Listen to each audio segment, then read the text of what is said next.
Egmont, Dramatis Personae. Margaret of Parma, daughter of Charles Roman V, and regent of the Netherlands. Count Egmont, Prince of Gora. The Duke of Alva. William of Orange. Ferdinand, his natural son. Machiavel in the service of the regent. Richard Egmont's private secretary. Silva Gomez in the service of Alva. Clara, the beloved of Egmont. Her mothers. Brackenberg, a citizen's son, and Vanson, a clerk. Soest, a shopkeeper, Jetter, a tailor, a carpenter, a soapbearer. Citizens of Brussels.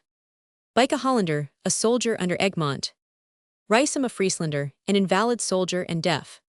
People, attendants, guards, Roman 100, the scene is laid in Brussels. Act I. Scene Roman 1, soldiers and citizens with crossbows. Jetter steps forward, and bends his crossbow. Soest, bike, Rysum. Soest, come shoot away, and have done with it. You want beat me 3 black rings, you never made such a shot in all your life, and so I am master for this year. Jetter, master, and king to boot, who envies you? Y'all have to pay double reckoning teas, only fair you should pay for your dexterity.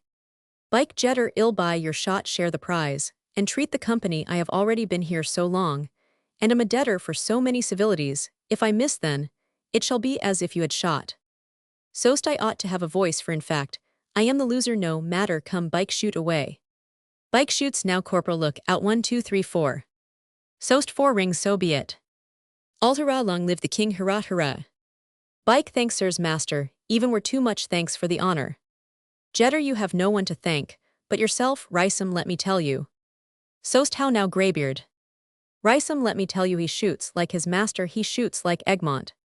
Bike, compared with him, I am only a bungler. He aims with the rifle, as no one else does, not only when he's lucky, or in the vein, no, he levels.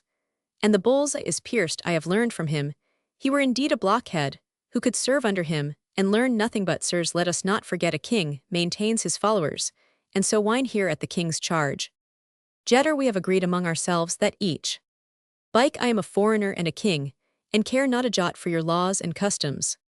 Jetter, why, you are worse than the Spaniard, who has not yet ventured to meddle with them. Rysum, what does he say? Soest, loud to Rysum, he wants to treat us. He will not hear of our clubbing together, the king paying only a double share. Rysum, let him under protest, however, tease his master's fashion too, to be munificent, and to let the money flow in a good cause. Wine is brought. All here's to his majesty, hurrah. Jetter to Bike, that means your majesty, of course. Bike, my hearty thanks if it be so. Soest, assuredly, a Netherlander does not find it easy to drink the health of his Spanish majesty from his heart. Rysum, who? Soest, aloud, Philip II, king of Spain. Rysum, our most gracious king, and master, long life to him. Soest, did you not like his father Charles V better? Rysum, God bless him, he was a king, indeed his hand reached over the whole earth, and he was all in all. Yet, when he met you he did greet you just as one neighbor greets another, and if you were frightened, he knew so well how to put you at your ease. You understand, meh? Walked out, rode out, just as it came into his head, with very few followers. We all wept when he resigned the government here to his son. You understand, meh? Is another sort of man, he's more majestic. Jetter, when he was here he never appeared in public, except in pomp and royal state. He speaks little, they say. Soest, he is no king for us Netherlanders. Our princes must be joyous and free like ourselves, must live, and let live. We will neither be despised, nor oppressed, good-natured fools though we be. Jetter, the king, methinks, were a gracious sovereign enough, if he had only better counselors. Soest, no, no, he has no affection for us Netherlanders. He has no heart for the people, he loves us not. How then can we love him? Why is everybody so fond of Count Egmont? Why are we all so devoted to him? Why? Because one can read in his face that he loves us, because joyousness, open-heartedness, and good-nature speak in his eyes, because he possesses nothing that he does not share with him who needs it, I, and with him who needs it not. Long live Count Egmont. Bike, it is for you to give the first toast. Give us your master's health. Bike, with all my heart, here's to Count Egmont, her. Rysum, conqueror of St. Quentin. Bike, the hero of Gravelines. All hurrahs. Rysum, St. Quentin was my last battle. I was hardly able to crawl along, and could with difficulty carry my heavy rifle. I managed, notwithstanding, to singe the skin of the French once more, and as a parting gift, received a grazing shot in my right leg. Bike gravelines, ha my friends, we had sharp work of it. There the victory was all our own. Did not those French dogs carry fire and desolation into the very heart of Flanders?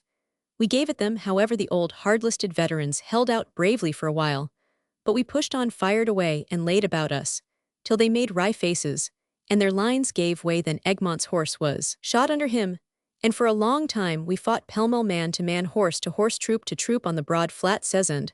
Suddenly, as if from heaven down, came the cannon shot from the mouth of the river, bang bang, right into the midst of the French. These were English, who under Admiral Mahlon happened to be sailing past from Dunkirk. They did not help us much, 'tis true they could only approach with their smallest vessels, and that not near enough. Besides, their shot fell sometimes among our troops. It did some good, however, it broke the French lines, and raised our courage away. It went helter-skelter, topsy-turvy, all struck dead or forced into the water.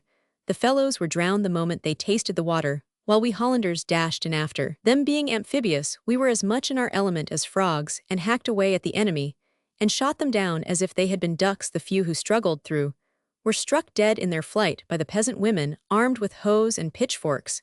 His Gallic Majesty was compelled at once to hold out his paw and make peace, and that peace you owe to us, to the great Egmont. All hurrah for the great Egmont, hurrah hurrah. Jetter had they but appointed him regent instead of Margaret of Parma. So's not so, truth is truth, ill not hear Margaret abused. Now it is my turn. Long live our gracious lady. All long life to her. So's truly, there are excellent women in that family. Long live the regent. Jetter prudent is she and moderate in all she does. If she would only not hold so fast and stiffly with the priests, it is partly her fault too, that we have the 14 new mitres in the land. Of what use are they? I should like to know why that foreigners may be shoved into the good benefices, where formerly abbots were chosen out of the chapters, and were to believe it's for the sake of religion. We know better. 3 bishops were enough for us. Things went on decently and reputably. Now each must busy himself as if he were needed, and this gives rise every moment to dissensions and ill will, and the more you agitate the matter, so much the worse it grows. They drink. Sost, but it was the will of the king, she cannot alter it, one way or another. Jetter, then, we may not even sing the new psalms, but ribald songs as many as we please. And why there is heresy in them, they say, and heaven knows what. I have sung some of them, however, they are new to be sure, but I see no harm in them. Bike ask their leave, forsooth, in our province, we sing just what we please. That's because Count Egmont is our stadtholder, who does not trouble himself about such matters in Ghent, Ypres, and throughout the whole of Flanders. Anybody sings them that chooses aloud to Rysum. There is nothing more harmless than a spiritual song is their father. Rysum, what indeed it is a godly work, and truly edifying. Jetter, they say, however, that they are not of the right sort, not of their sort, and since it is dangerous, we had better leave them alone. The officers of the Inquisition are always lurking and spying about. Many an honest fellow has already fallen into their clutches. They had not gone so far as to meddle with conscience. If they will not allow me to do what I like, they might at least let me think and sing as I please. So's the Inquisition won't do here. We are not made like the Spaniards, to let our consciences be tyrannized over. The nobles must look to it, and clip its wings betimes. Jetter, it is a great bore whenever it comes into their worships' heads to break into my house, and I am sitting there at my work, humming a French psalm, thinking nothing about it, neither good nor bad, singing it, just because it is in my throat. Forthwith I am a heretic, and am clapped into prison. Or if I am passing through the country, and stand near a crowd listening to a new preacher, one of those who have come from Germany, instantly I am called a rebel, and am in danger of losing my head. Have you ever heard one of these preachers? Sost brave fellows. Not long ago, I heard one of them preach in a field before thousands and thousands of people. A different sort of dish he gave us from that of our humdrum preachers, who from the pulpit choke their hearers with scraps of Latin. He spoke from his heart, told us how we had till now been led by the nose, how we had been kept in darkness, and how we might procure more light, and he proved it all out of the Bible. Jetter, there may be something in it. I always said as much, and have often pondered over the matter. It has long been running in my head. Bike, all the people run after them. So's no wonder, since they hear both what is good and what is new. Jetter, and what is it all about? Surely they might let every one preach after his own fashion. Bike, come, sirs, while you are talking you forget the wine and the Prince of Orange. Jetter, we must not forget him. He's a very wall of defense. In thinking of him, one fancies that if one could only hide behind him, the devil himself could not get at one. Here's to William of Orange, hurrah! All hurrah hurrahs! So's now greybeard, let's have your toast. Ricem, here's to old soldiers, to all soldiers war forever. Bike bravo old fellow, here's to all soldiers war forever. Jetter war, do ye know what ye are shouting about? That it should slip glibly from your tongue is natural enough. But what wretched work it is, for us, I have not words to tell you, to be stunned the whole year round, by the beating of the drum, to hear of nothing, except how one troop marched here, and another there, how they came over this height, and halted near that mill, how many were left dead on this field, and how many on that, how they press forward, and how one wins and another loses, without being able to comprehend what they are fighting about, how a town is taken, how the citizens are put to the sword, and how it fares with the poor women and innocent children. This is a grief and a trouble, and then one thinks every moment, here they come, it will be our turn next. So's therefore every citizen must be practiced in the use of arms. Jetter fine talking indeed for him who has a wife and children, and yet I would rather hear of soldiers than see them. Like I might take offense at that. Jetter, it was not intended for you countrymen. When we got rid of the Spanish garrison, we breathed freely again. So's faith they pressed on you heavily enough. Jetter, mind your own business. So's they came to sharp quarters with you. Jetter, hold your tongue. So's they drove him out of kitchen, cellar, chamber and bed, they laugh. Jetter, you are a blockhead. Bike peace, sirs, must the soldier cry peace, since you will not hear anything about us, let us have a toast of your own, a citizen's toast. Jetter, we're all ready for that, safety and peace. So'st order and freedom. Bike bravo, that will content us all. They ring their glasses together and joyously repeat the words, but in such a manner that each utters a different sound, and it becomes a kind of chant. The old man listens, and at length joins in. All safety and peace, order and freedom. Scene Roman 2, Palace of the Regent. Margaret of Parma, in a hunting dress, courtiers, pages, servants. Regent, put off the hunt, I shall not ride today, bid Machiavel attend me. Exeunt all but the Regent. The thought of these terrible events leaves me no repose, nothing can amuse, nothing divert my mind. These images, these cares are always before me. The king will now say that these are the natural fruits of my kindness, of my clemency, yet my conscience assures me that I have adopted the wisest, the most prudent course. Ought I sooner to have kindled and spread abroad these flames with the breath of wrath? My hope was to keep them in, to let them smolder in their own ashes. Yes, my inward conviction, and my knowledge of the circumstances, justify my conduct in my own eyes. But in what light will it appear to my brother? For can it be denied that the insolence of these foreign teachers waxes daily more audacious? They have desecrated our sanctuaries, unsettled the dull minds of the people, and conjured up amongst them a spirit of delusion. Impure spirits have mingled among the insurgents, horrible deeds have been perpetrated which to think of makes one shudder, and of these a circumstantial account must be transmitted instantly to court. Prompt and minute must be my communication, lest rumor outrun my messenger, and the king suspect that some particulars have been purposely withheld. I can see no means severe or mild by which to stem the evil. Oh, what are we great ones on the waves of humanity? We think to control them, and are ourselves driven to and fro, hither and thither. Enter Machiavel. Regent, are the dispatches to the king. Machiavel, in an hour they will be ready for your signature. Regent, have you made the report sufficiently circumstantial? Machiavel, full and circumstantial.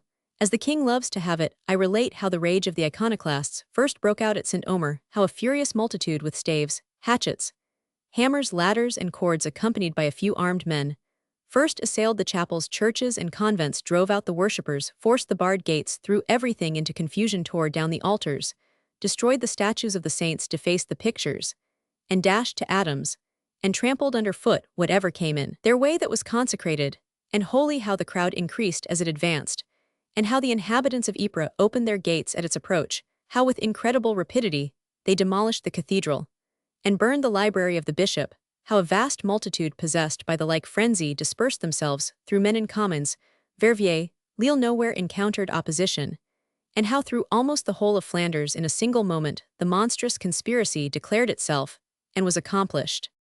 Regent, alas, your recital rends my heart anew, and the fear that the evil will wax greater and greater adds to my grief. Tell me your thoughts, Machiavel.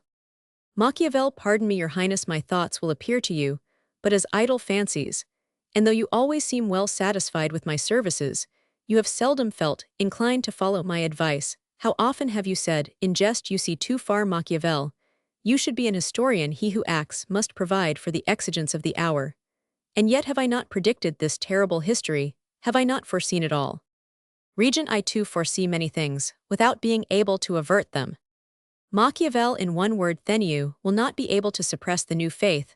Let it be recognized, separate its votaries from the true believers, give them churches of their own, include them within the pale of social order, subject them to the restraints of law. This, and you will at once tranquilize the insurgents. All other measures will prove abortive, and you will depopulate the country.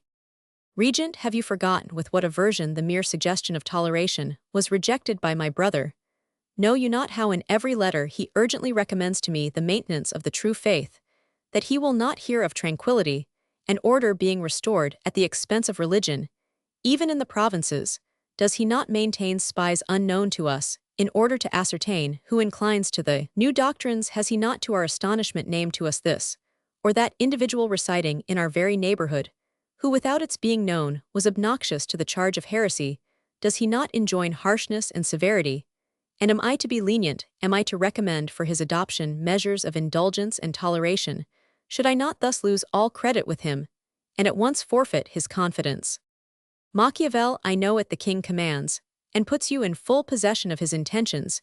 You are to restore tranquility and peace by measures, which cannot fail still more to embitter men's minds, and which must inevitably kindle the flames of war from one extremity of the country to the other. Consider well what you are doing. The principal merchants are infected, nobles, citizens, soldiers. What avails persisting in our opinion, when everything is changing around us? Oh, that some good genius would suggest to Philip that it better becomes a monarch to govern burghers of two different creeds, than to excite them to mutual destruction.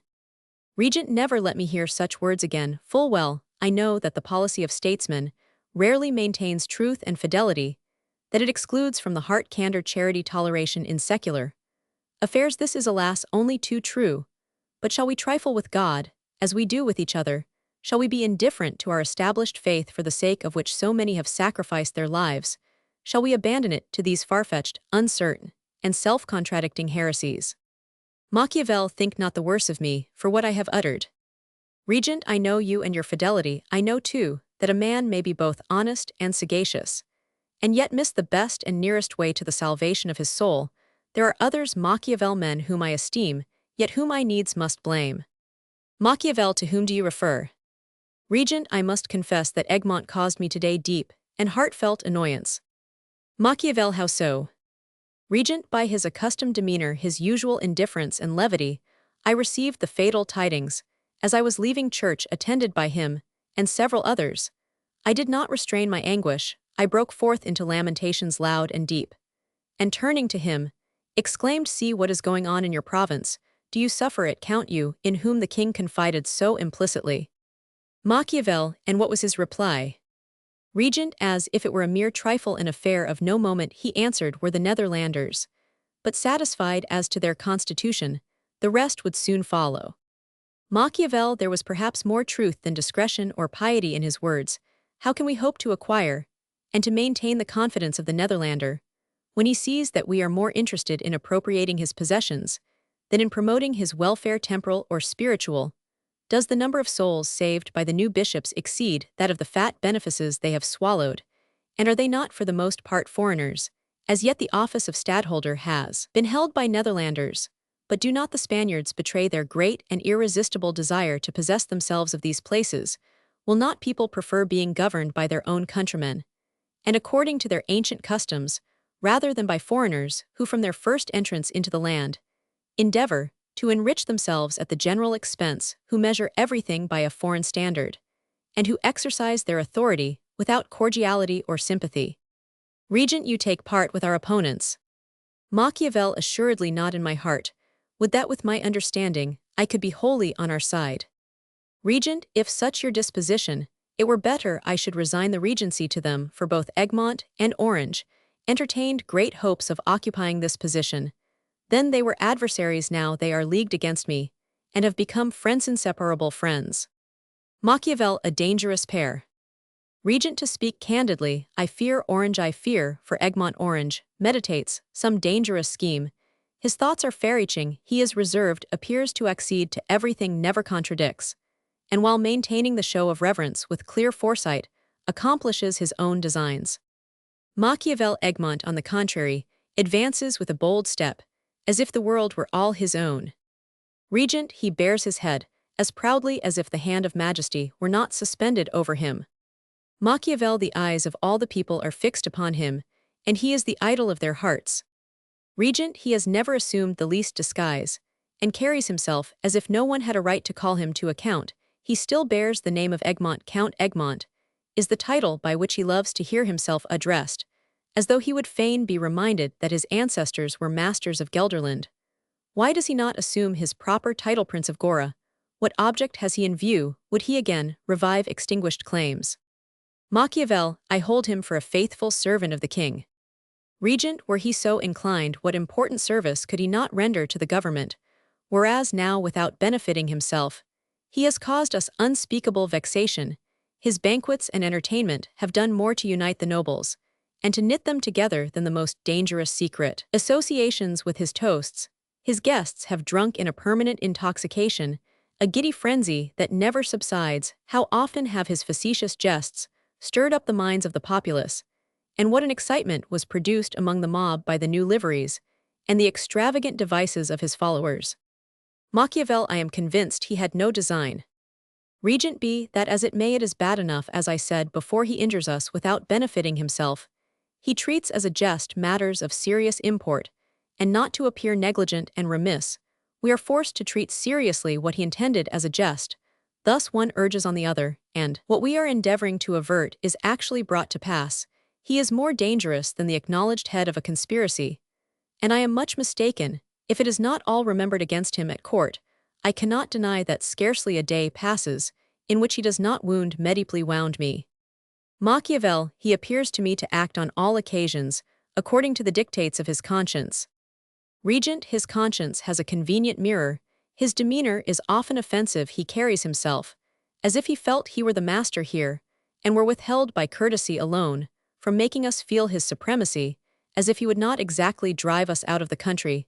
There'll be no need for that. Machiavel, I entreat you put not too harsh a construction upon his frank and joyous temper, which treats lightly matters of serious moment you, but injure yourself and him.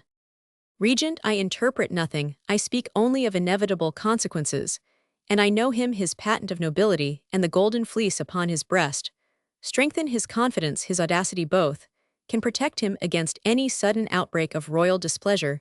Consider the matter closely, and he is alone responsible for the whole mischief that has broken out in Flanders from the first. He connived at the proceedings of the foreign teachers, avoided stringent measures, and perhaps rejoiced in secret that they gave us so much to do. Let me alone on this occasion.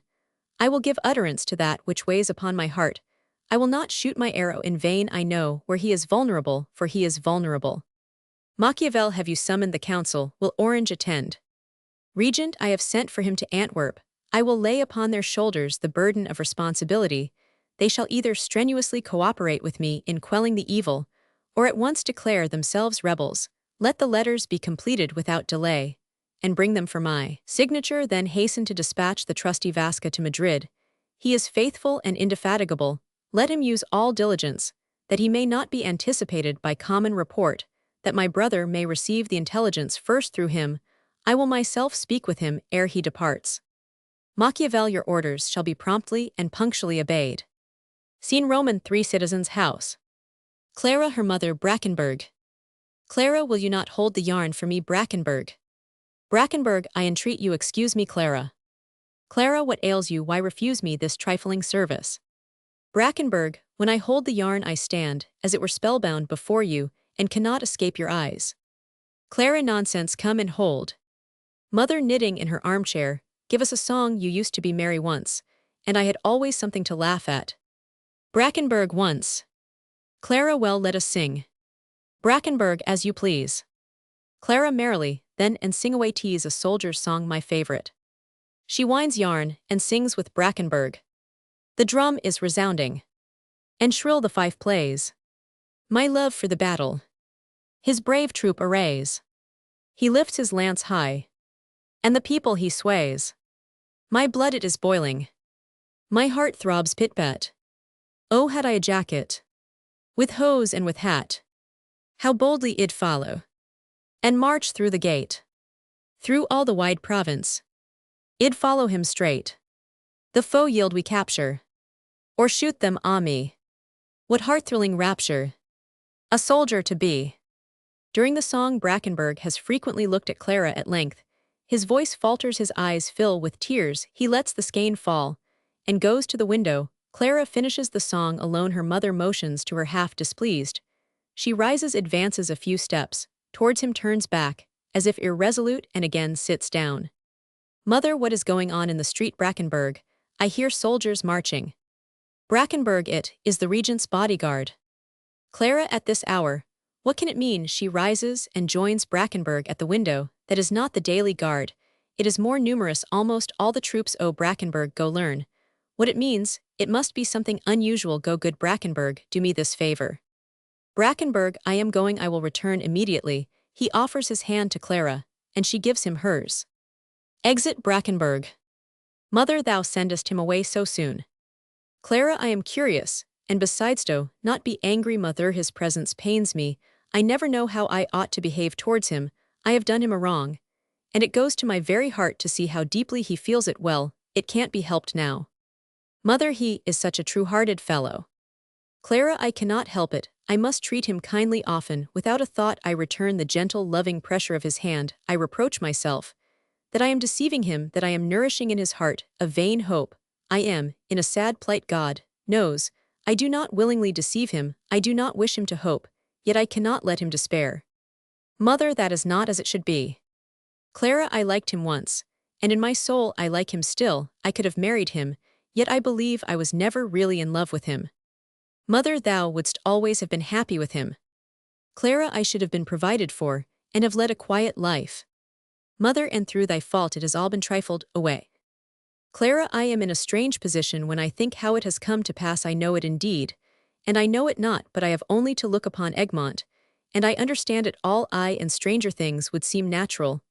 Then, oh, what a man he is! All the provinces worship him, and in his arms should I not be the happiest creature in the world? Mother, and how will it be in the future? Clara, I only ask, does he love me? Does he love me's? If there were any doubt about it. Mother, one has nothing but anxiety of heart with one's children, always care and sorrow, whatever may be the end of it. It cannot come to good. Thou hast made thyself wretched, thou hast made thy mother wretched too. Clara, quietly, yet thou didst allow it in the beginning. Mother, alas, I was too indulgent. I am always too indulgent. Clara, when Egmont rode by, and I ran to the window, did you chide me then? Did you not come to the window yourself? When he looked up, smiled, nodded, and greeted me, was it displeasing to you? Did you not feel yourself honored in your daughter? Mother, go on with your reproaches. Clara, with emotion then, when he passed more frequently, and we felt sure that it was on my account that he came this way, did you not remark it yourself with secret joy?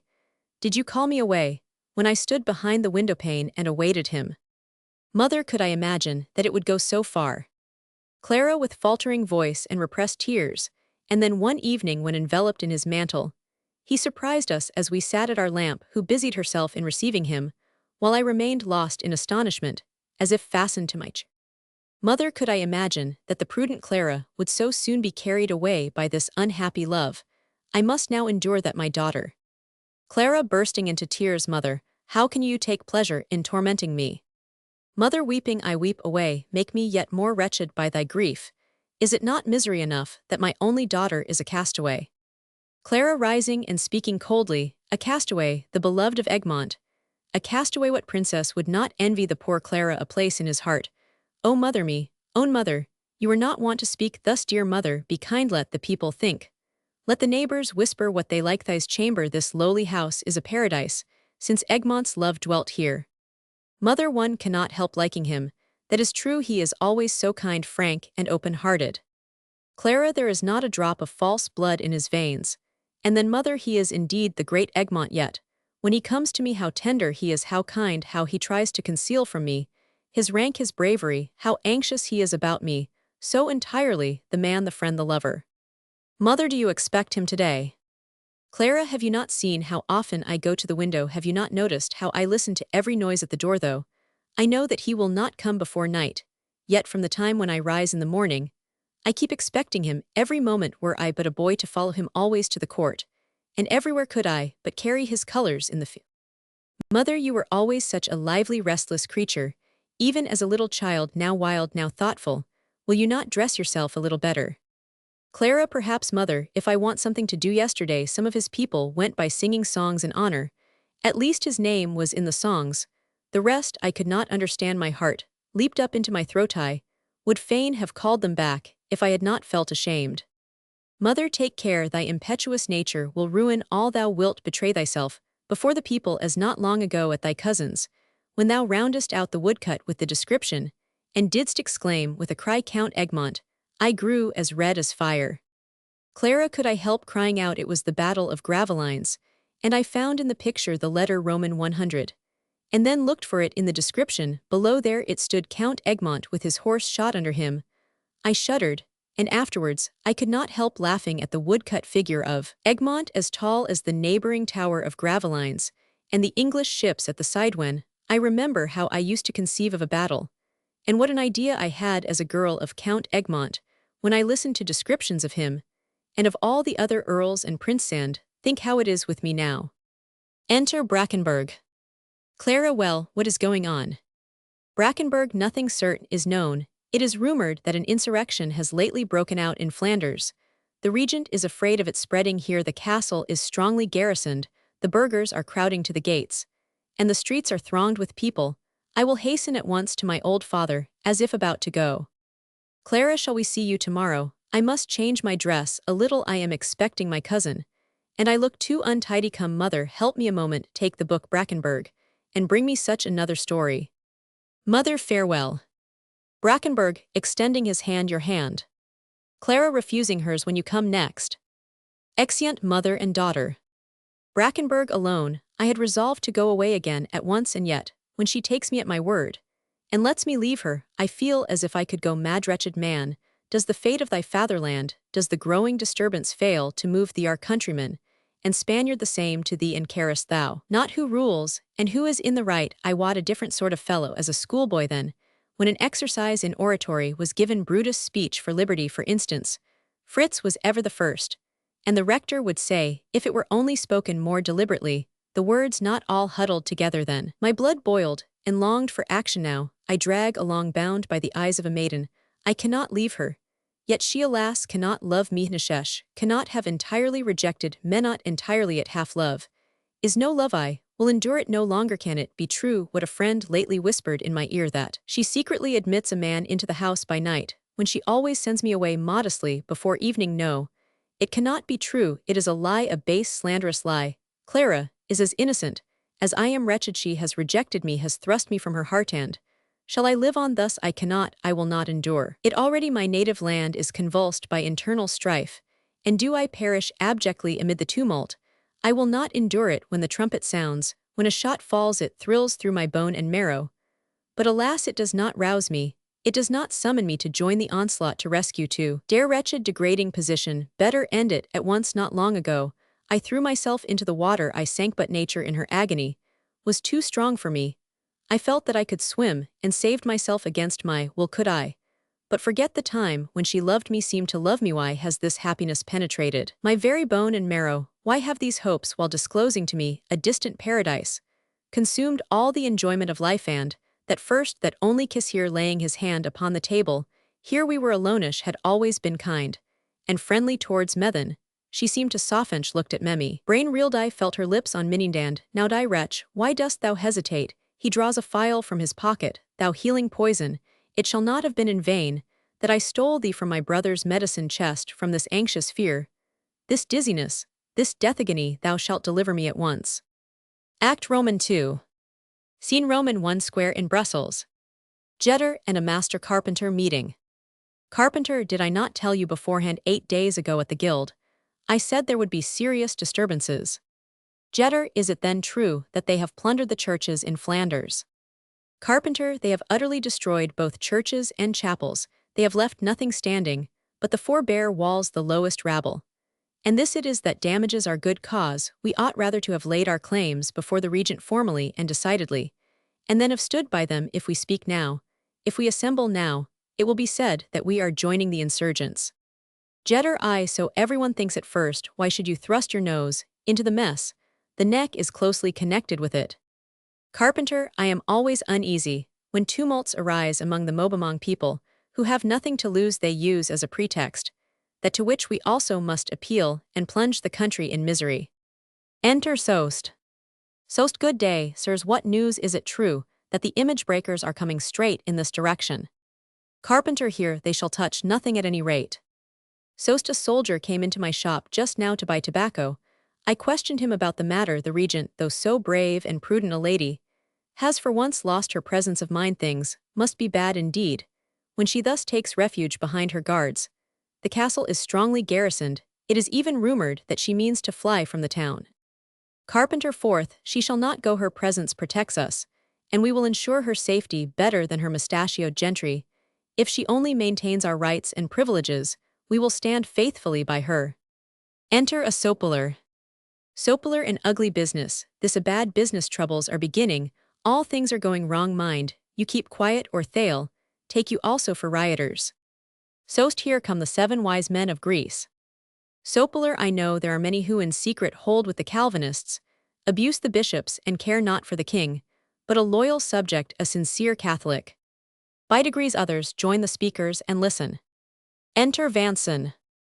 Vanson, God save you, sirs. What news? Carpenter, have nothing to do with him. He's a dangerous fellow.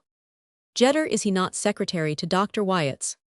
Carpenter, he has already had several masters. First he was a clerk, and as one patron after another turned him off on account of his roguish tricks, he now dabbles in the business of notary and advocate, and is a brandy-drinker to boot. More people gather round and stand in groups. Vanson, so here you are putting your heads together. Well, it is worth talking about.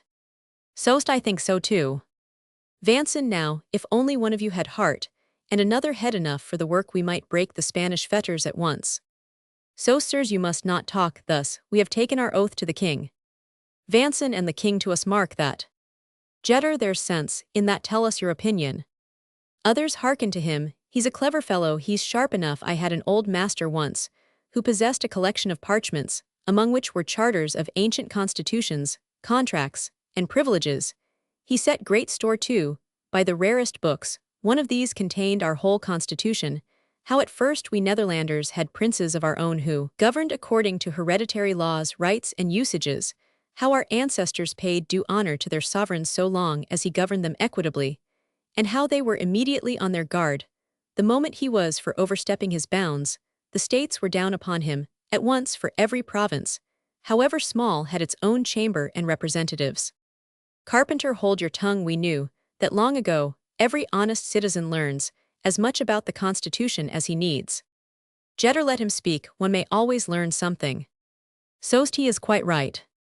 Several citizens go on. One does not hear this every day. Vanson, you citizens, forsooth, you live only in the present, and as you tamely follow the trade inherited from your fathers, so you let the government do with you just as it pleases. You make no inquiry into the origin, the history, or the rights of a regent. And in consequence of this negligence, the Spaniard has drawn the net over your ears. Sost, who cares for that if one has only daily bread? Jetter, the devil, why did not someone come forward and tell us this in time? Vanson, I tell it you now. The King of Spain, whose good fortune it is to bear sway over these provinces, has no right to govern them otherwise than the petty princes who formerly possessed them, separately. Do you understand that? Jetter, explain it to us. Vanson, why, it is as clear as the sun. Must you not be governed according to your provincial laws? How comes that? A citizen, certainly. Vanson, has not the burgher of Brussels a different law from the burgher of Antwerp? The burgher of Antwerp from the burgher of Ghent? How comes that? Another citizen, by heavens. Vanson, but if you let matters run on thus, they will soon tell you a different story. Fie on you. Philip, through a woman, now ventures to do what neither Charles the bold, Frederick the warrior, nor Charles V could accomplish. Sost, yes, the old princes tried it also. Vanson, aye, but our ancestors kept a sharp lookout. If they thought themselves aggrieved by their sovereign, they would perhaps get his son and heir into their hands, detain him as a hostage, and surrender him only on the most favorable conditions. Our fathers were men. They knew their own interests, they knew how to lay hold on what they wanted, and to get it established they were men of the right sort. And hence it is that our privileges are so dearly defined, our liberties, so well secured. Soest, what are you saying about our liberties? All our liberties, our privileges, tell us about our privileges. Vanson, all the provinces have their peculiar advantages, but we of Brabant are the most splendidly provided, for I have read it all. So say on. Jetter, let us hear. A citizen, pray do. Vanson, first it stands written, the Duke of Brabant shall be to us a good and faithful sovereign.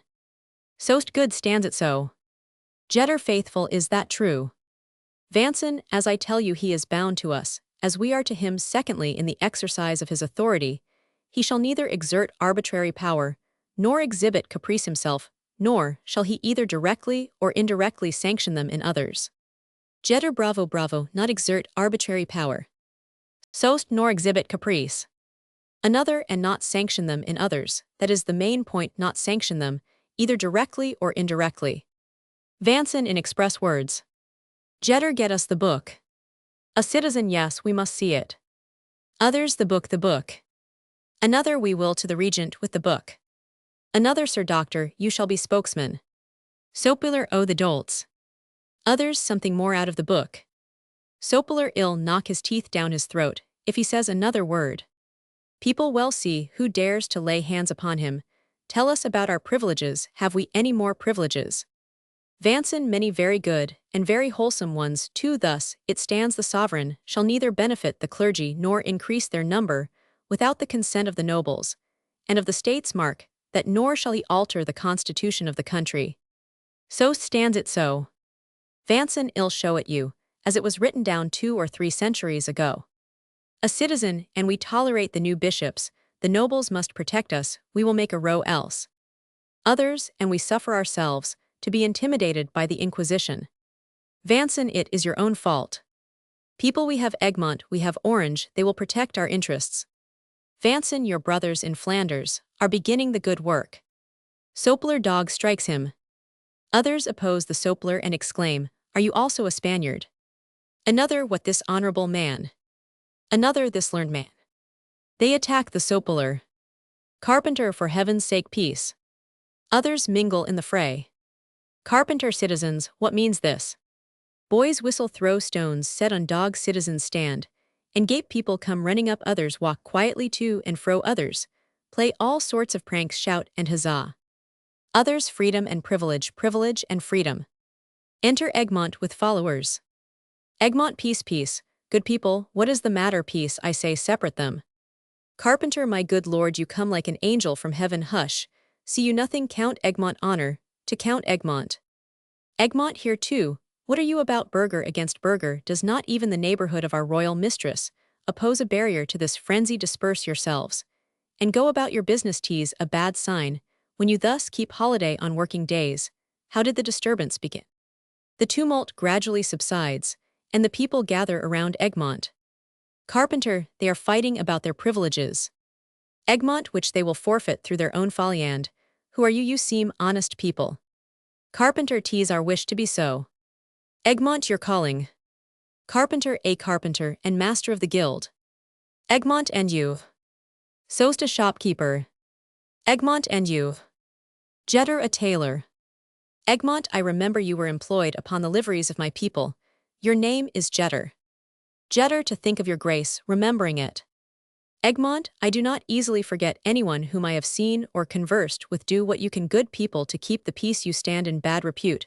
Enough already, provoke not the king still farther. The power, after all, is in his hands. An honest burgher who maintains himself industriously has everywhere as much freedom as he wants. Carpenter, that now is just our misfortune. With all due deference, your grace, tease the idle portion of the community, your drunkards and vagabonds, who quarrel for want of something to do and clamor about privilege. Because they are hungry, they impose upon the curious and the credulous, and in order to obtain a pot of beer excite disturbances that will bring misery upon thousands.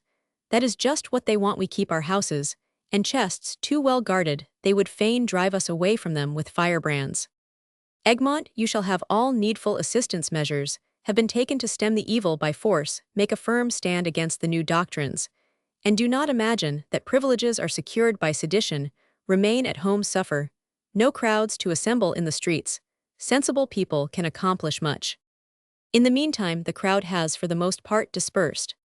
Carpenter, thanks your excellence thanks for your good opinion, we will do what in us lies exit Egmont, a gracious lord, a true Netherlander nothing of the Spaniard about him. Jetter if we had only him for a regent tease, a pleasure to follow him. So's the king want here of that he takes care, to appoint his own people to the place.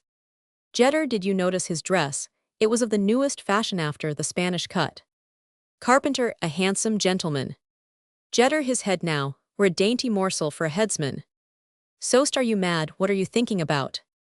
Jetter it is stupid enough that such an idea should come into one's head, but so it is whenever I see a fine long neck, I cannot help thinking how well it would suit the block these cursed executions, one cannot get them out of one's head, when the lads are swimming, and I chance to see a naked back I think, forthwith of the dozens I have seen beaten with rods, if I meet a portly gentleman I fancy, I already see him roasting at the stake at night in my dreams, I am tortured in every limb, one cannot have a single hour's enjoyment. All merriment and fun have long been forgot, these terrible images seem burnt in upon my brain. Scene Roman II, Egmont's residence. His secretary at a desk, with papers he rises impatiently. Secretary still he comes not, and I have been waiting already full 2 hours pen in hand the paper before me, and just today I was anxious to be out so early the floor burns under my feet, I can with difficulty restrain my impatience be punctual to the hour such, was his parting injunction now he comes not there is so much business to get through, I shall not have finished before midnight, he overlooks one's faults it is true methinks it would be better though were he more strict, so he dismissed one at the appointed time, one could then arrange one's plans, it is now full 2 hours, since he left the regent who knows, whom he may have chanced to meet by the way. Enter Egmont. Egmont well how do matters look? Secretary I am ready, and 3 couriers are waiting. Egmont, I have detained you too long you look somewhat out of humor. Secretary, in obedience to your command, I have already been in attendance for some time here are the papers. Egmont Donna Elvira will be angry with me when she learns that I have detained you. Secretary you are pleased to jest. Egmont no be not ashamed, I admire your taste, she is pretty, and I have no objection that you should have a friend at the castle, what say the letters? Secretary much my lord, but withal little that is satisfactory. Egmont tease well that we have pleasures at home, we have the less occasion to seek them from abroad, is there much that requires attention? Secretary enough my lord 3 couriers are in attendance. Egmont proceed the most important. Secretary all is important. Egmont one after the other only be prompt. Secretary Captain Breda sends an account of the occurrences that have further taken place in Ghent, and the surrounding districts the tumult is for the most part allayed. Egmont he doubtless reports individual acts of folly and temerity. Secretary he does my lord. Egmont spare me the recital. Secretary 6 of the mob who tore down the image of the Virgin at Verviers have been arrested he inquires whether they are to be hanged like the others. Egmont I am weary of hanging, let them be flogged and discharged. Secretary there are 2 women among them, are they to be flogged also? Egmont he may admonish them, and let them. Secretary Brink of Breda's company wants to marry the captain hopes you will not allow it. There are so many women among the troops he writes, that when on the march they resemble a gang of gypsies, rather than regular soldiers. Egmont we must overlook it in his case he is a fine young fellow, and moreover entreated me so earnestly, before I came away. This must be the last time however though it grieves me to refuse the poor fellows their best pastime, they have enough without that to torment them. Secretary 2 of your people Setter and Hart have ill-treated a damsel the daughter of an innkeeper, they got her alone, and she could not escape from them. Egmont if she be an honest maiden, and they used violence let them be flogged 3 days in succession, and if they have any property let him retain as much of it, as will portion the girl. Secretary one of the foreign preachers has been discovered passing secretly through commons he swore, that he was on the point of leaving for France, according to orders he ought to be beheaded. Egmont let him be conducted quietly to the frontier, and they're admonished that the next time he will not escape so easily. Secretary, a letter from your steward. He writes that money comes in slowly. He can with difficulty send you the required sum within the week. The late disturbances have thrown everything into the greatest confusion. Egmont, money must be had. It is for him to look to the means. Secretary, he says he will do his utmost, and at length proposes to sue and imprison Raymond, who has been so long in your debt. Egmont, but he has promised to pay. Secretary, the last time he fixed a fortnight himself. Egmont, well, grant him another fortnight, after that he may proceed against him. Secretary, you do well. His non-payment of the money proceeds not from inability, but from want of inclination. He will trifle no longer when he sees that you are in earnest. The steward further proposes to withhold for half a month the pensions which you allow to the old soldiers' widows, and others. In the meantime some expedient may be devised. They must make their arrangements accordingly. Egmont, but what arrangements can be made here? These poor people want the money more than I do. He must not think of it. Secretary, how then, my lord, is he to raise the required sum? Egmont, it is his business to think of that. He was told so in a former letter. Secretary, and therefore he makes these proposals. Egmont, they will never do, must think of something else. Let him suggest expedients that are admissible, and before all, let him procure the money. Secretary, I have again before me the letter from Count Oliva. Pardon my recalling it to your remembrance. Before all others, the aged count deserves a detailed reply. You proposed writing to him with your own hand. Doubtless he loves you as a father. Egmont, I cannot command the time, and of all detestable things writing is to me the most detestable. You imitate my hand so admirably. Do you write in my name? I am expecting Orange. I cannot do it. I wish, however, that something soothing should be written to allay his fears. Secretary, just give me a notion of what you wish to communicate. I will at once draw up the answer and lay it before you. It shall be so written that it might pass for your hand in a court of justice. Egmont, give me the letter. After glancing over it, dear excellent old man, wert thou then so cautious in thy youth? Didst thou never mount a breach? Didst thou remain in the rear of battle? At the suggestion of prudence, what affectionate solicitude!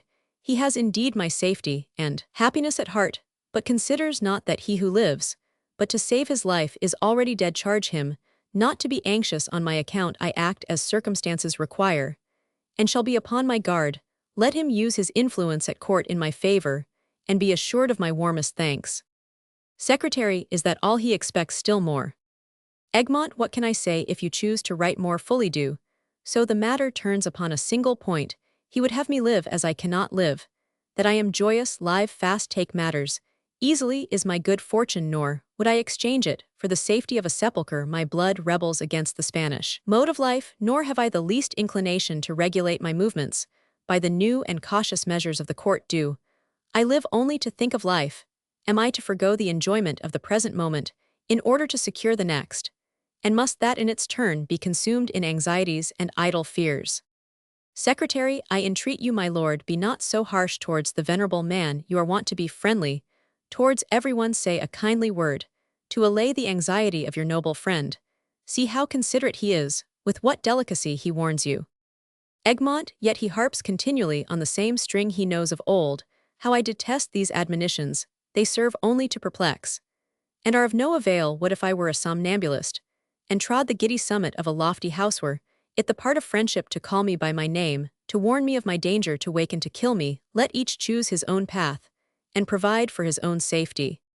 Secretary, it may become you to be without a fear, but those who know and love you. Egmont, looking over the letter, then he recalls the old story of our sayings and doings one evening in the wantonness of conviviality and wine, and what conclusions and inferences were thence drawn and circulated throughout the whole kingdom. Well, we had a cap and bells embroidered on the sleeves of our servants' liveries, and afterwards exchanged this senseless device for a bundle of erosa, still more dangerous symbol for those who are bent upon discovering a meaning where nothing is meant. These and similar follies were conceived and brought forth in a moment of merriment. It was at our suggestion that a noble troop with beggars' wallets and a self-chosen nickname with mock humility recalled the king's duty to his remembrance. It was at our suggestion too. Well, what does it signify? Is a carnival jest to be construed into high treason? Are we to be grudged the scanty variegated rags wherewith a youthful spirit and heated imagination would adorn the poor nakedness of life? Take life too seriously, And what is it worth if the morning wake us to no new joys, if in the evening we have no pleasures to hope for? Is it worth the trouble of dressing and undressing? Does the sun shine on me today, that I may reflect on what happened yesterday, that I may endeavor to foresee and control what can neither be foreseen nor controlled? The destiny of the morrow. Spare me these reflections, we will leave them to scholars and courtiers.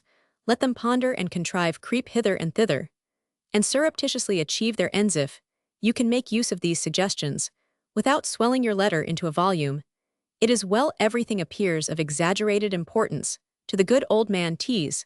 Thus the friend who has long held our hand grasps it more warmly ere he quits his hold. Secretary, pardon me, the pedestrian grows dizzy when he beholds the charioteer drive past with whirling speed. Egmont, child, forbear, as if goaded by invisible spirits, the sunsteeds of time bear onward the light car of our destiny, and nothing remains for us but with calm self-possession firmly to grasp the reins, and now right, now left to steer the wheels, here from the precipice, and there from the rock whither he is hasting. Who knows? Does any one consider whence he came? Secretary, my lord, my lord.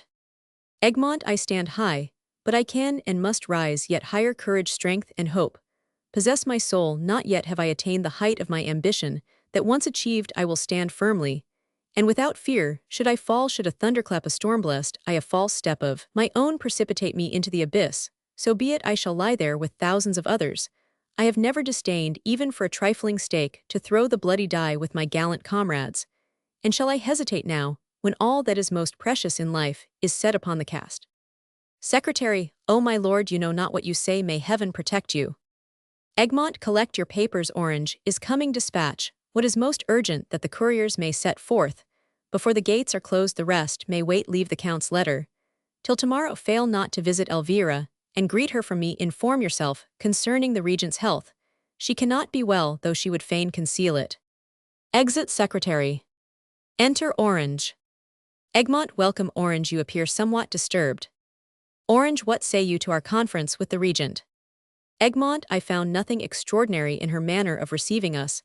I have often seen her thus, before she appeared to me to be somewhat indisposed.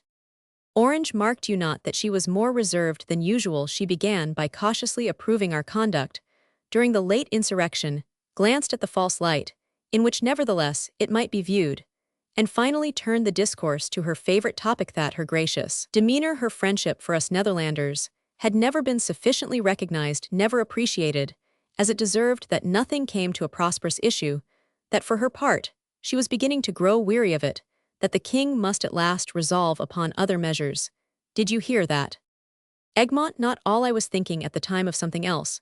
She is a woman, good Orange, and all women expect that every one shall submit passively to their gentle yoke, that every Hercules shall lay aside his lion's skin, assume the distaff, and swell their train, and because they are themselves peaceably inclined, imagine forsooth that the ferment which seizes a nation, the storm which powerful rivals excite against one another, may be allayed by one soothing word, and the most discordant elements be brought to unite in tranquil harmony at their feet. Tease thus with her, and since she cannot accomplish her object, why she has no resource left but to lose her temper, to menace us with direful prospects for the future, and to threaten to take her departure. Orange, think you not that this time she will fulfill her threat? Egmont, never. How often have I seen her actually prepared for the journey? Whither should she go, being here a stadtholder, a queen? Think you that she could endure to spend her days in insignificance at her brother's court, or to repair to Italy, and there drag on her existence among her old family connections? Orange, she is held incapable of this determination, because you have already seen her hesitate and draw back. Nevertheless, it lies in her to take this step. New circumstances may impel her to the long-delayed resolve. What if she were to depart, and the king to send another? Egmont, why, he would come, and he also would have business enough upon his hands. He would arrive with vast projects and schemes to reduce all things to order, to subjugate and combine. And today he would be occupied with this trifle, tomorrow with that, and the day following have to deal with some unexpected hindrance. He would spend 1 month in forming plans, another in mortification at their failure, and half a year would be consumed in cares for a single province. With him also time would pass, his head grow dizzy, and things hold on their ordinary course, till instead of sailing into the open sea, according to the plan which he had previously marked out, he might thank if amid the tempest he were able to keep his vessel off the rocks. Orange, what if the king were advised to try an experiment? Egmont, which should be. Orange, to try how the body would get on without the head. Egmont, how? Orange, Egmont, our interests have for years weighed upon my heart. I ever stand as over a chessboard, and regard no move of my adversary as insignificant. And as men of science carefully investigate the secrets of nature, so I hold it to be the duty, aye the very vocation of a prince, to acquaint himself with the dispositions and intentions of all parties. I have reason to fear an outbreak. The king has long acted according to certain principles. He finds that they do not lead to a prosperous issue. What more probable than that he should seek it some other way? Egmont, I do not believe it when a man grows old, has attempted much, and finds that the world cannot be made to move according to his will, he must needs grow weary of it at last. Orange, one thing has yet to be attempted. Egmont, what? Orange, to spare the people, and to put an end to the princes. Egmont, how many have long been haunted by this dread? There is no cause for such anxiety. Orange, once I felt anxious, gradually I became suspicious. Suspicion has at length grown into certainty. Egmont, has the king more faithful servants than ourselves? Orange, we serve him after our own fashion, and between ourselves, it must be confessed that we understand pretty well how to make the interests of the king square with our own. Egmont, and who does not? He has our duty and submission, in so far as they are his due. Orange, but what if he should arrogate still more, and regard as disloyalty what we esteem the maintenance of our just rights? Egmont, we shall know in that case how to defend ourselves. Let him assemble the knights of the Golden Fleece. We will submit ourselves to their decision. Orange, what if the sentence were to precede the trial? Punishment, the sentence. Egmont, it were an injustice of which Philip is incapable, of folly, which I cannot impute either to him or to his counselors. Orange, and how if they were both unjust and foolish? Egmont, no, Orange, it is impossible. Who would venture to lay hands on us? The attempt to capture us were a vain and fruitless enterprise. No, they dare not raise the standard of tyranny so high. The breeze that should waft these tidings over the land would kindle a mighty conflagration. And what object would they have in view? The king alone has no power either to judge or to condemn us. And would they attempt our lives by assassination? They cannot intend it. A terrible league would unite the entire people. Direful hate and eternal separation from the crown of Spain would on the instant be forcibly declared. Orange, the flames would then rage over our grave, and the blood of our enemies flow a vain oblation. Let us consider Egmont. Egmont, but how could they effect this purpose? Orange, Alva is on the way. Egmont, I do not believe it. Orange, I know it. Egmont, the regent appeared to know nothing of it. Orange, and therefore the stronger is my conviction. The regent will give place to him. I know his bloodthirsty disposition, and he brings an army with him. Egmont, to harass the provinces. Anew the people will be exasperated to the last degree. Orange, their leaders will be secured. Egmont, no, no. Orange, let us retire each to his province. There we can strengthen ourselves. The duke will not begin with open violence. Egmont, must we not greet him when he comes? Orange, we will delay. Egmont, what if on his arrival he should summon us in the king's name? Orange, we will answer evasively. Egmont, and if he is urgent? Orange, we will excuse ourselves. Egmont, and if he insist? Orange, we shall be the less disposed to come. Egmont, then war is declared, and we are rebels. Do not suffer prudence to mislead you. Orange, I know it is not fear that makes you yield. Consider this step. Orange, I have considered it. Egmont, consider for what you are answerable if you are wrong for the most fatal war that ever yet desolated a country. Your refusal is the signal that at once summons the provinces to arms, that justifies every cruelty for which Spain has hitherto so anxiously sought a pretext. With a single nod you will excite to the direst confusion what with patient effort we have so long kept in abeyance. Think of the towns, the nobles, the people. Think of commerce, agriculture, trade. Realize the murder, the desolation. Calmly the soldier beholds his comrade fall beside him in the battlefield.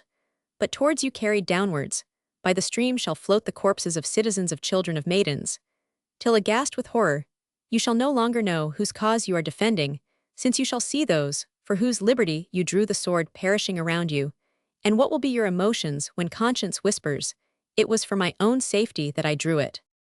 Orange, we are not ordinary men. Egmont, if it becomes us to sacrifice ourselves for thousands, it becomes us no less to spare ourselves for thousands.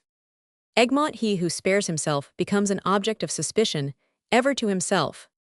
Orange, he who is sure of his own motives, can with confidence advance or retreat. Egmont, your own act will render certain the evil that you dread. Orange, wisdom and courage alike prompt us to meet an inevitable evil. Egmont, when the danger is imminent, the faintest hope should be taken into account. Orange, we have not the smallest footing left, we are on the very brink of the precipice. Egmont is the king's favor on ground so narrow. Orange, not narrow perhaps but slippery. Egmont, by heavens, he is belied, I cannot endure that he should be so meanly thought of. He is Charles' son, and incapable of meanness. Orange, kings of course do nothing mean. Egmont, he should be better known. Orange, our knowledge counsels us not to await the result of a dangerous experiment. Egmont, no experiment is dangerous, the result of which we have the courage to meet. Orange, you are irritated, Egmont. Egmont, I must see with my own eyes. Orange, oh, that for once you saw with mine, my friend, because your eyes are open you imagine that you see I go await Alva's arrival, and God be with you, my refusal to do so may perhaps save you. The dragon may deem the prey not worth seizing if he cannot swallow us, both perhaps he may delay in order more surely to execute his purpose. In the meantime you may see matters in their true light, but then be prompt, lose not a moment, save yourself, farewell, let nothing escape your vigilancy. How many troops he brings with him, how he garrisons the town, what force the regent retains, how your friends are prepared, send me tidings. Egmont, Egmont, what would you? Orange, grasping his hand, be persuaded, go with me. Egmont, how tears Orange. Orange, to weep for a lost friend is not unmanly. Egmont, you deem me lost. Orange, you are lost, consider, only a brief respite is left you, farewell. Exit. Egmont, alone, strange that the thoughts of other men should exert such an influence over us. These fears would never have entered my mind, and this man infects me with his solicitude. Away, tease a foreign drop in my blood, kind nature cast it forth, and to erase the furrowed lines from my brow, there yet remains indeed a friendly means. Act Roman 3. Scene Roman 1, Palace of the Regent Margaret of Parma.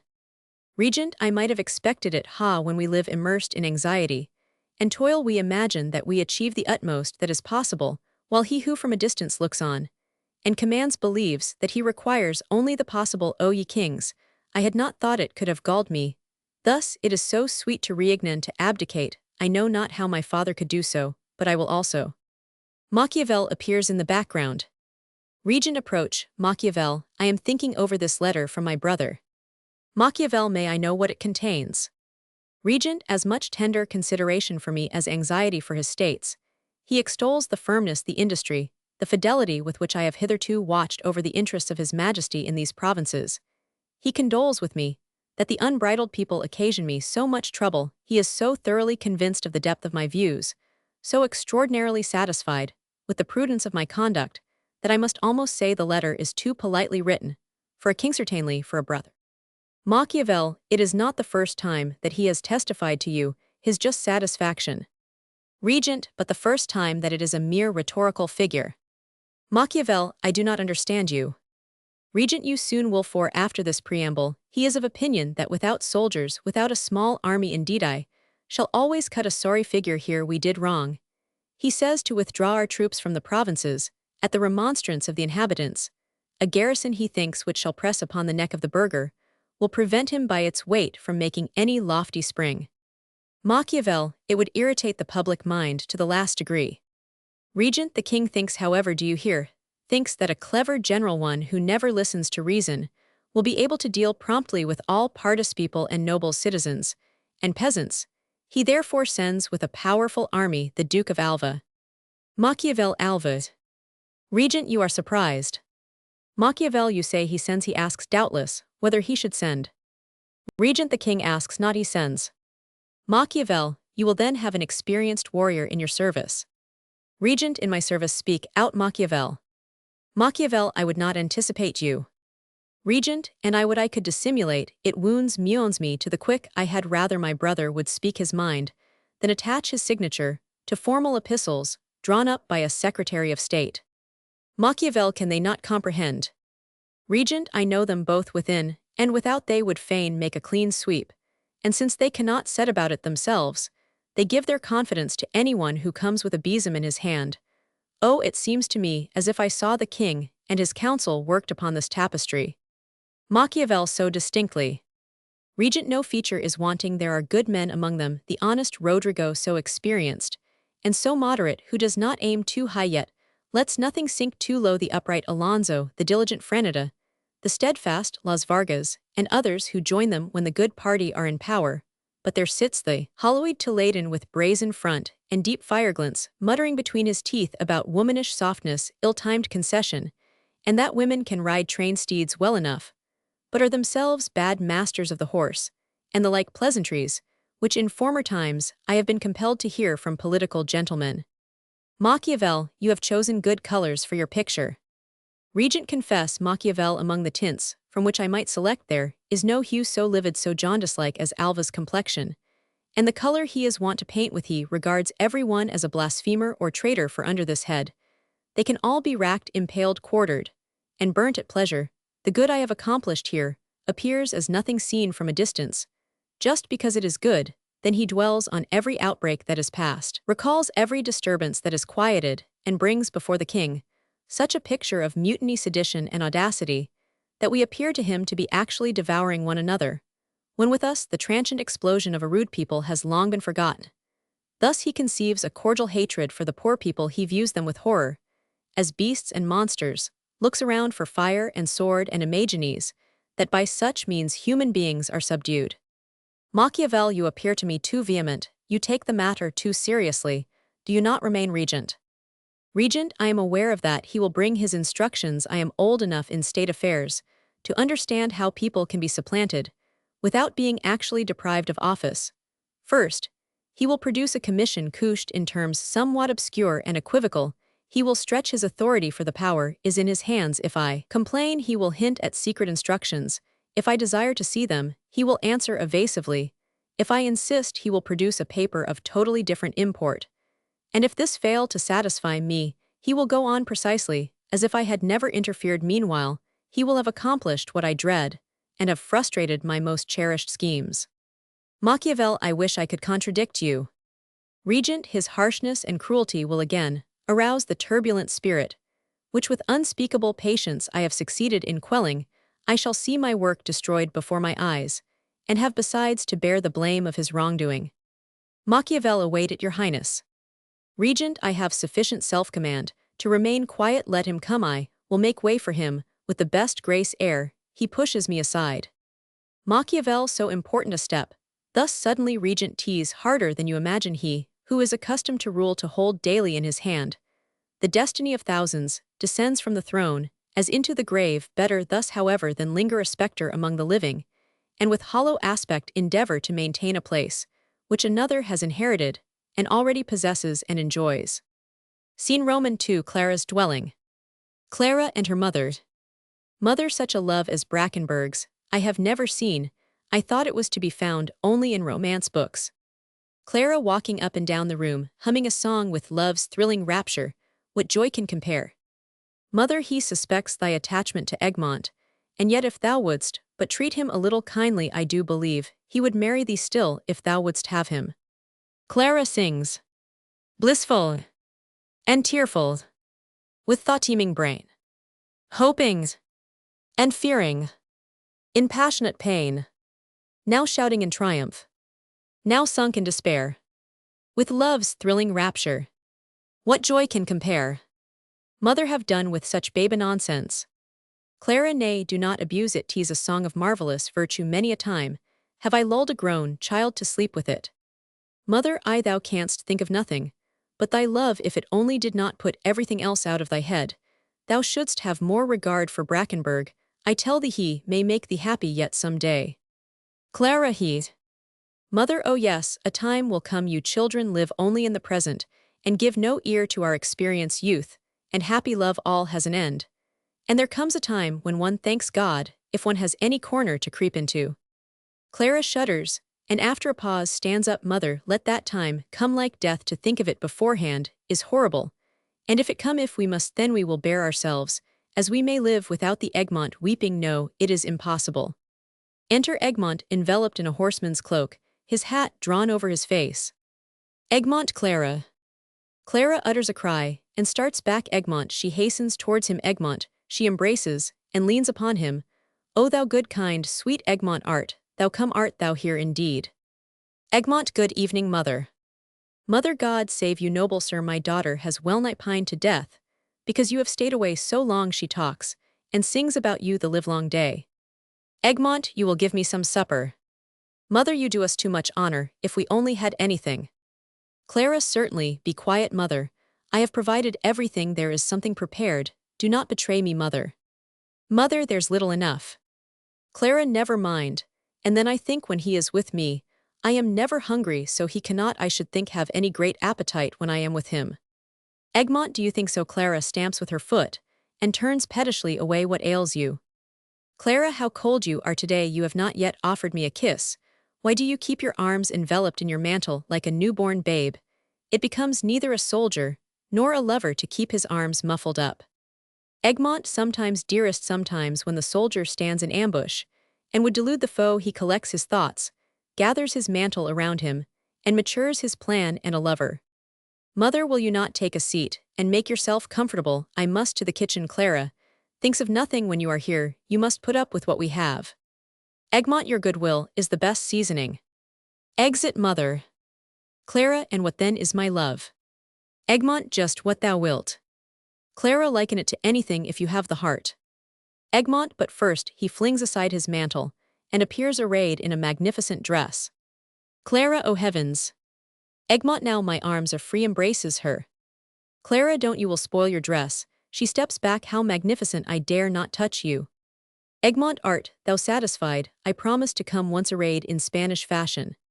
Clara, I had ceased to remind you of it, I thought you did not like Ida, and the golden fleece. Egmont, thou seest it now. Clara, and did the emperor really hang it round thy neck? Egmont, he did, my child, and this chain and order invest the wearer with the noblest privileges on earth. I acknowledge no judge over my actions, except the Grand Master of the Order, with the assembled chapter of knights. Clara, oh thou mightest let the whole world sit in judgment over thee. The velvet is too splendid, and the braiding and the embroidery, one knows not where to begin. Egmont, there look thy fill.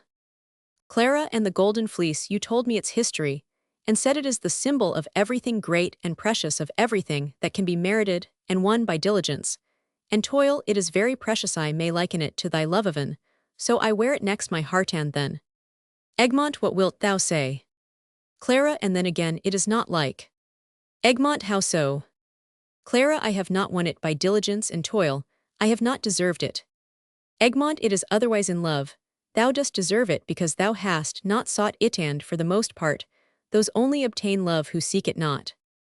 Clara, is it from thine own experience that thou hast learned this? Didst thou make that proud remark in reference to thyself, thou whom all the people love? Egmont, would that I had done something for them, that I could do anything for them. It is their own good pleasure to love me. Clara, thou hast doubtless been with the regent today. Egmont, I have. Clara, art thou upon good terms with her? Egmont, so it would appear we are kind and serviceable to each other. Clara, and in thy heart? Egmont, I like her true, we have each our own views, but that is nothing to the purpose. She is an excellent woman, knows with whom she has to deal, and would be penetrating enough, were she not quite so suspicious. I give her plenty of employment, because she is always suspecting some secret motive in my conduct, when in fact I have none. Clara, really none. Egmont, well, with one little exception, perhaps all wine deposits lees in the cask in the course of time. Orange furnishes her still better entertainment, and is a perpetual riddle. He has got the credit of harboring some secret design, and she studies his brow to discover his thoughts, and his steps to learn in what direction they are bent. Clara, does she dissemble? Egmont, she is regentan, do you ask? Clara, pardon me, I meant to say, is she false? Egmont, neither more nor less than everyone who has his own objects to attain. Clara, I should never feel at home in the world, but she has a masculine spirit, and is another sort of woman from us housewives and sempstresses. She is great, steadfast, resolute. Egmont, yes, when matters are not too much involved. For once, however, she is a little disconcerted. Clara, how so? Egmont, she has a mustache too on her upper lip, and occasionally an attack of the gout, a regular Amazon. Clara a majestic woman, I should dread to appear before her. Egmont, yet thou art not wont to be timid, it would not be fear, only maidenly bashfulness. Clara casts down her eyes, takes his hand, and leans upon him. Egmont, I understand thee, dearest, thou mayst raise thine eyes, he kisses her eyes. Clara, let me be silent, let me embrace thee, let me look into thine eyes, and find there everything hope and comfort, joy, and sorrow. She embraces and gazes on him. Tell me, oh tell me, it seems so strange art thou indeed, Egmont, Count Egmont, the great Egmont, who makes so much noise in the world, who figures in the newspapers, who is the support and stay of the provinces. Egmont, no, Clara, I am not he. Clara, how? Egmont, seest thou, Clara, let me sit down. He seats himself, she kneels on a footstool before him, rests her arms on his knees, and looks up in his face. That Egmont is a morose, cold, unbending. Egmont, obliged to be upon his guard, to assume now this appearance, and now that, harassed, misapprehended, and perplexed, when the crowd esteem him light-hearted, and gay, beloved by a people who do not know their own minds, honored, and extolled by the intractable multitudes, surrounded by friends in whom he dares not confide, observed by men who are on the watch to supplant him, toiling and striving often, without an object, generally without a reward. Oh, let me conceal how it fares with him, let me not speak of his feelings. But this Egmont, Clara, is calm, unreserved, happy, beloved, and known by the best of hearts, which is also thoroughly known to him, and which he presses to his own with unbounded confidence and love. He embraces her. This is thy Egmont. Clara, so let me die, the world has no joy after this. Act Roman 4. Scene Roman 1a street. Jetter carpenter. Jetter hissed neighbor a word. Carpenter, go your way and be quiet. Jetter, only one word, is there nothing new? Carpenter, nothing except that we are anew forbidden to speak. Jetter, how? Carpenter, step here close to this house, take heed. Immediately on his arrival, the Duke of Alva published a decree, by which 2 or 3 found conversing together in the streets, are without trial declared guilty of high treason. Jetter, alas! Carpenter, to speak of state affairs, is prohibited on pain of perpetual imprisonment. Jetter, alas for our liberty! Carpenter, and no one on pain of death shall censure the measures of government. Jetter, alas for our heads! Carpenter, and fathers, mothers, children, kindred, friends, and servants are invited by the promise of large rewards to disclose what passes in the privacy of our homes before an expressly appointed tribunal. Jetter, let us go home. Carpenter, and the obedient are promised that they shall suffer no injury, either in person or estate. Jetter, how gracious! I felt ill at ease the moment the Duke entered the town. Since then, it has seemed to me as though the heavens were covered with black crape, which hangs so low that one must stoop down to avoid knocking one's head against it. Carpenter, and how do you like his soldiers? They are a different sort of crabs from those we have been used to.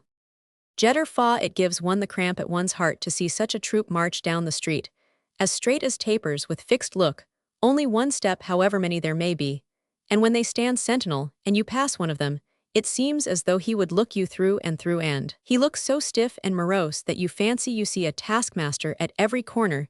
They offend my sight, our militia were merry fellows. They took liberties, stood their legs astride their hats over their ears, they lived, and let live. These fellows are like machines with a devil inside them. Carpenter, were such an one to cry halt and level his musket, think you one would stand? Jetter, I should fall dead upon the spot. Carpenter, let us go home. Jetter, no good can come of it, farewell. Enter Sost. Sost, friends, neighbors. Carpenter, hush, let us go. Sost, have you heard? Jetter, only too much. Sost, the regent is gone. Jetter, then heaven help us. Carpenter, she was some stay to us. Sost, her departure was sudden and secret. She could not agree with the Duke. She has sent word to the nobles that she intends to return. No one believes it, however. Carpenter, God pardon the nobles for letting this new yoke be laid upon our necks. They might have prevented it, our privileges are gone. Jetter, for heaven's sake, not a word about privileges. I already sent an execution, the sun will not come forth, the fogs are rank. Sost, orange too is gone. Carpenter, then are we quite deserted? Sost, Count Egmont is still here. Jetter, God be thanked, strengthen him, all ye saints, to do his utmost, he is the only one who can help us. Enter Vanson. Vanson, have I at length found a few brave citizens, who have not crept out of sight. Jetter, do us the favor to pass on. Vanson, you are not Roman 153. Jetter, this is no time for compliments. Does your back itch again? Are your wounds already healed? Vanson, ask a soldier about his wounds. Had I cared for blows, nothing good would have come of me. Jetter, matters may grow more serious. Vanson, you feel from the gathering storm a pitiful weakness in your limbs, it seems. Carpenter, your limbs will soon be in motion elsewhere, if you do not keep quiet. Vanson, poor mice, the master of the house procures a new cat, and ye are straight in despair, the difference is very trifling, we shall get on, as we did before, only be quiet. Carpenter, you are an insolent knave. Vanson, gossip, let the Duke alone, the old cat looks as though he had swallowed devils instead of mice, and could not now digest them, let him alone, I say. He must eat, drink, and sleep like other men, I am not afraid. If we only watch our opportunity at first, he makes quick work of it by and by, however he too will find that it is pleasanter to live in the larder among flitches of bacon, and to rest by night, than to entrap a few solitary mice in the granary. Go to I know the stadholders. Carpenter, what such a fellow can say with impunity, had I said such a thing, I should not hold myself safe a moment. Vanson, do not make yourselves uneasy, God in heaven does not trouble himself about you poor worms, much less the regent. Jetter, slanderer. Vanson, I know some for whom it would be better, if instead of their own high spirits, they had a little tailor's blood in their veins. Carpenter, what mean you by that? Vanson, I mean the Count. Jetter, Egmont, what has he to fear? Vanson, I am a poor devil, and could live a whole year round on what he loses in a single night. Yet he would do well to give me his revenue for a 12-month, to have my head upon his shoulders, for 1/4 of an hour. Jetter, you think yourself very clever, yet there is more sense in the hairs of Egmont's head than in your brains. Vanson, perhaps so, not more shrewdness, however these gentry are the most apt to deceive themselves, he should be more chary of his confidence. Jetter, how his tongue wags, such a gentleman. Vanson, just because he is not a tailor. Jetter, you audacious scoundrel. Vanson, I only wish he had your courage in his limbs for an hour to make him uneasy, and plague, and torment him, till he were compelled to leave the town. Jetter, what nonsense you talk, why he's as safe as a star in heaven. Vanson, have you ever seen one snuff itself out? Off it went. Carpenter, who would dare to meddle with him? Vanson, will you interfere to prevent it? Will you stir up an insurrection if he is arrested? Jetter, Vanson, will you risk your ribs for his sake? Sost a. Vanson, mimicking them, aor, run through the alphabet in your wonderment, so it is, and so it will remain, heaven help him. Jetter, confound your impudence, can such a noble upright man have anything to fear? Vanson, in this world, the rogue has everywhere the advantage at the bar, he makes a fool of the judge on the bench, he takes pleasure in convicting the accused. I have had to copy out a protocol, where the commissary was handsomely rewarded by the court, both with praise and money, because, through his cross-examination, an honest devil, against whom they had a grudge, was made out to be a rogue. Carpenter, why that again is a downright lie. What can they want to get out of a man, if he is innocent? Vanson, oh you blockhead, when nothing can be worked out of a man by cross-examination, they work it into him. Honesty is rash, and withal somewhat presumptuous at first, they question quietly enough, and the prisoner, proud of his innocence, as they call it, comes out with much that a sensible man would keep back. Then from these answers the inquisitor proceeds to put new questions, and is on the watch for the slightest contradiction. There he fastens his line, and let the poor devil lose his self-possession, say too much here or too little there, or heaven knows from what whim or other let him withhold some trifling circumstance, or at any moment give way to further. We're on the right track, and I assure you no beggarwoman seeks for rags among the rubbish with more care than such a fabricator of rogues from trifling, crooked, disjointed, misplaced, misprinted, and concealed facts and information, acknowledged or denied endeavors at length to patch up a scarecrow by means of which he may at least hang his victim in effigy, and the poor devil may thank heaven if he is in a condition to see himself hanged. Jetter, he has a ready tongue of his own. Carpenter, this may serve well enough with flies, wasps, laugh at your cunning web. Vanson, according to the kind of spider, the tall Duke now has just the look of your garden spider, not the large-bellied kind, they are less dangerous, but your long-footed, meagre-bodied gentleman that does not fatten on his diet, and whose threads are slender indeed, but not the less tenacious. Jetter, Egmont is knight of the Golden Fleece, who dare lay hands on him, He can be tried only by his peers, by the assembled knights of his order. Your own foul tongue and evil conscience betray you into this nonsense. Vanson, think you that I wish him ill? I would you were in the right. He is an excellent gentleman. He once led off with a sound drubbing some good friends of mine, who would else have been hanged. Now take yourselves off, begone. I advise you yonder. I see the patrol again. Commencing their round, they do not look as if they would be willing to fraternize with us over a glass. We must wait and bide our time. I have a couple of nieces, and a gossip of a tapster. If after enjoying themselves in their company, they are not tamed, they are regular wolves. Scene Roman II, the Palace of Eulenburg, residence of the Duke of Alva. Silva and Gomez meeting. Silva, have you executed the Duke's commands? Gomez, punctually. All the day patrols have received orders to assemble at the appointed time, at the various points that I have indicated. Meanwhile they march as usual through the town to maintain order. Each is ignorant respecting the movements of the rest, and imagines the command to have reference to himself alone. Thus in a moment the cordon can be formed, and all the avenues to the palace occupied. Know you the reason of this command? Silva, I am accustomed blindly to obey, and to whom can one more easily render obedience than to the Duke, since the event always proves the wisdom of his commands. Gomez, well, I am not surprised that you are become as reserved and monosyllabic as the Duke, since you are obliged to be always about his person. To me, however, who am accustomed to the lighter service of Italy, it seems strange enough. In loyalty and obedience, I am the same old soldier as ever, but I am wont to indulge in gossip and discussion. Here you are all silent, and seem as though you knew not how to enjoy yourselves. The Duke, methinks, is like a brazen tower, without gates, the garrison of which must be furnished with wings. Not long ago, I heard him say at the table of a gay jovial fellow, that he was like a bad spirit shop, with a brandy sign, displayed to allure idlers, vagabonds, and thieves. Silva, and has he not brought us hither in silence? Gomez, nothing can be said against that. Of a truth, we who witnessed the address with which he led the troops hither out of Italy, have seen something how he advanced warily through friends and foes, through the French, both royalists and heretics, through the Swiss, and their confederates, maintained the strictest discipline, and accomplished with ease, and without the slightest hindrance, a march that was esteemed so perilous. We have seen and learned something. Silva, here too, is not everything as still and quiet as though there had been no disturbance? Gomez, why, as for that, it was tolerably quiet when we arrived. Silva, the provinces have become much more tranquil. If there is any movement now, it is only among those who wish to escape, and to them, methinks the Duke will speedily close every outlet. Gomez, this service cannot fail to win for him the favor of the king. Silva, and nothing is more expedient for us than to retain his should the king come hither. The Duke, doubtless, and all whom he recommends will not go without their reward. Gomez, do you really believe then that the king will come? Silva, so many preparations are being made that the report appears highly probable. Gomez, I am not convinced, however.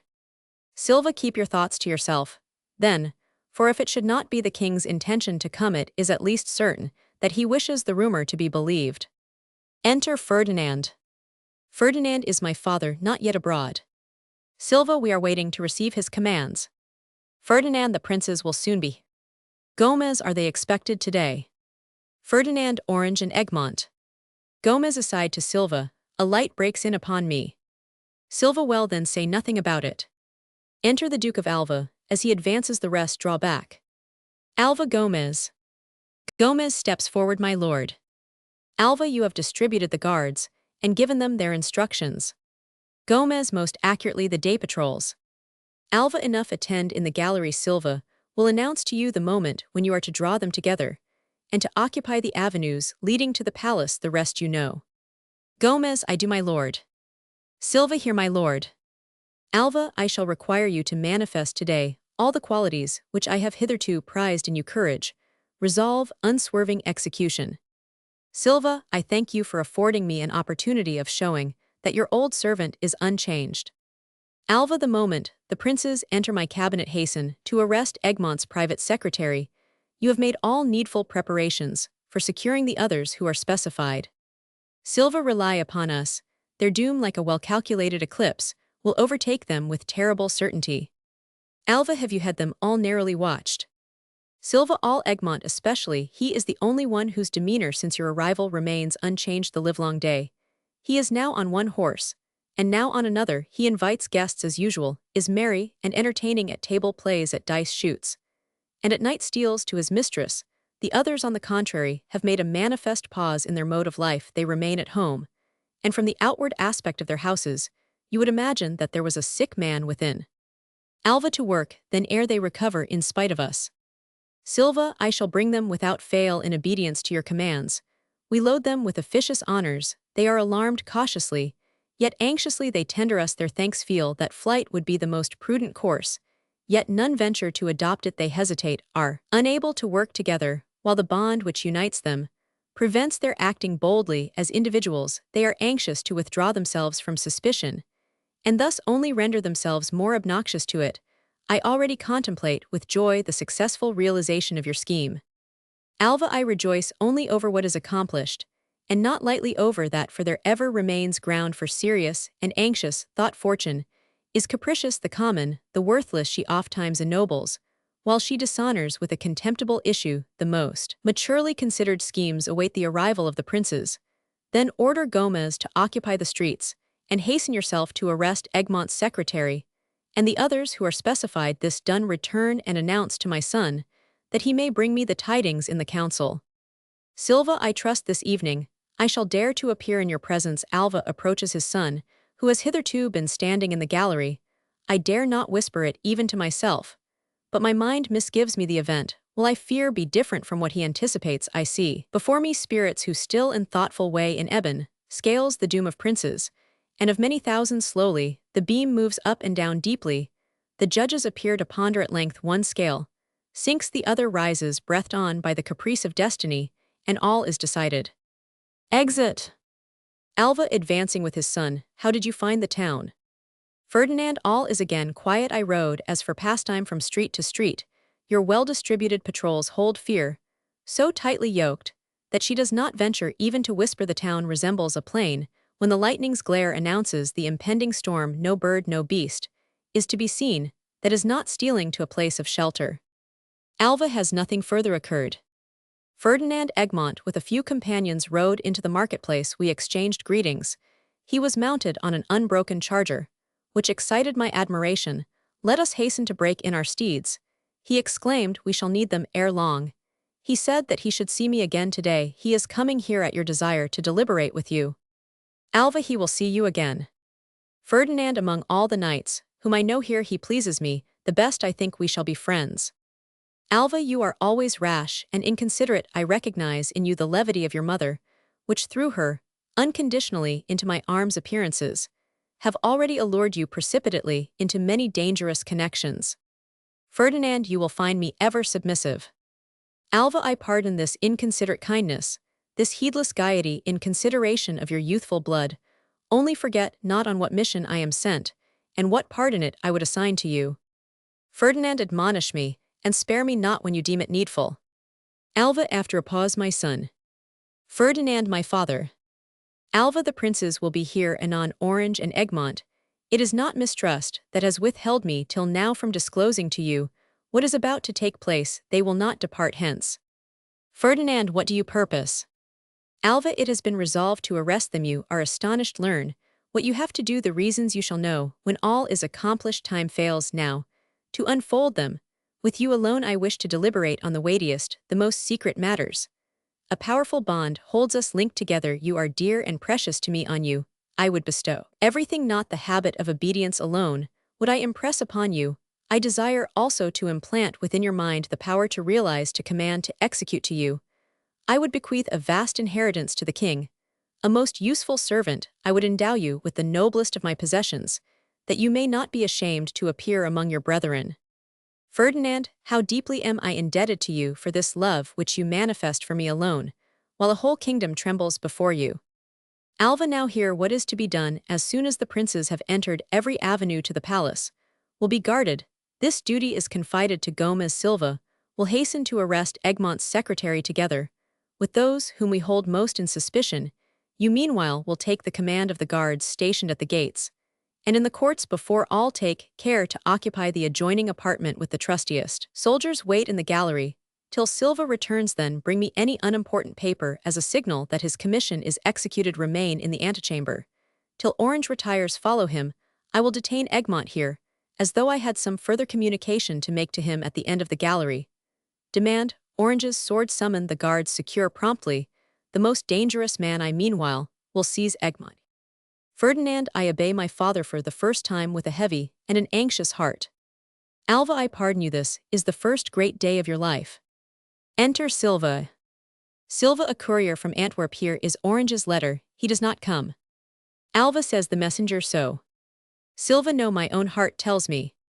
Alva in thee speaks my evil genius after reading the letter, he makes a sign to the two, and they retire to the gallery. Alva remains alone in front of the stage. He comes not till the last moment he delays declaring himself. He ventures not to come so, then the cautious man, contrary to all expectations, is for once cautious enough to lay aside his wonted caution. The hour moves on let the finger travel but a short space over the dial, and a great work is done or lost irrevocably lost, for the opportunity can never be retrieved, nor can our intention remain concealed long. Had I maturely weighed everything foreseen even this contingency, and firmly resolved in my own mind what in that case was to be done, and now, when I am called upon to act I can, with difficulty guard my mind from being again distracted by conflicting doubts. Is it expedient to seize the others if he escape? Me shall I delay and suffer Egmont to elude my grasp together with his friends, and so many others who now and perhaps for today only are in my hands? How does destiny control, even Theath uncontrollable, how long matured, how well prepared, how great, how admirable the plan, how nearly had hope attained the goal, and now at the decisive moment, thou art placed between two evils, as in a lottery thou dost grasp in the dark future, what thou hast drawn remains still unrolled to the unknown, whether it is a prize or a blank. He becomes attentive like one who hears a noise and steps to the window. Tease, he Egmont, did thy steed bear thee hither so lightly, and started not at the scent of blood at the spirit, with the naked sword, who received thee at the gate dismount? Lo, now thou hast one foot in the grave, and now both I caress him, and for the last time stroke his neck for the gallant service he has rendered thee, and for me no choice is left. The delusion in which Egmont ventures here today cannot a second time deliver him into my hands. Hark, Ferdinand and Silva enter hastily, obey my orders. I swerve not from my purpose, I shall detain Egmont here as best I may, till you bring me tidings from Silva, then remain at hand. Thee too fate has robbed of the proud honor of arresting with thine own hand the king's greatest enemy. To Silva, be prompt. To Ferdinand advance to meet him. Alva remains some moments alone, pacing the chamber in silence. Enter Egmont. Egmont, I come to learn the king's commands, to hear what service he demands from our loyalty, which remains eternally devoted to him. Alva, he desires before all to hear your counsel. Egmont, upon what subject does Orange come? Also, I thought to find him here. Alva, I regret that he fails us at this important crisis. The king desires your counsel, your opinion, as to the best means of tranquilizing these states. He trusts indeed that you will zealously cooperate with him in quelling these disturbances, and in securing to these provinces the benefit of complete and permanent order. Egmont, you, my lord, should know better than I that tranquility is already sufficiently restored, and was still more so, till the appearance of fresh troops again agitated the public mind, and filled it anew with anxiety and alarm. Alva, you seem to intimate that it would have been more advisable if the king had not placed me in a position to interrogate you. Egmont, pardon me, it is not for me to determine whether the king acted advisedly in sending the army hither, whether the might of his royal presence alone would not have operated more powerfully.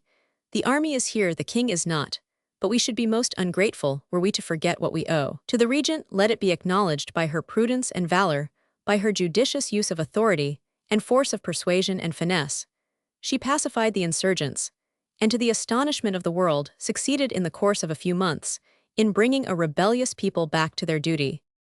Alva, I deny it not, the insurrection is quelled, and the people appear to be already forced back within the bounds of obedience. But does it not depend upon their caprice alone to overstep these bounds? Who shall prevent them from again breaking loose? Where is the power capable of restraining them? Who will be answerable to us for their future loyalty and submission? Their own goodwill is the sole pledge we have. Egmont, and is not the goodwill of a people the surest, the noblest pledge by heaven? When can a monarch hold himself more secure, both against foreign and domestic foes, than when all can stand for one and one for all. Alva, you would not have us believe, however, that such is the case here at present.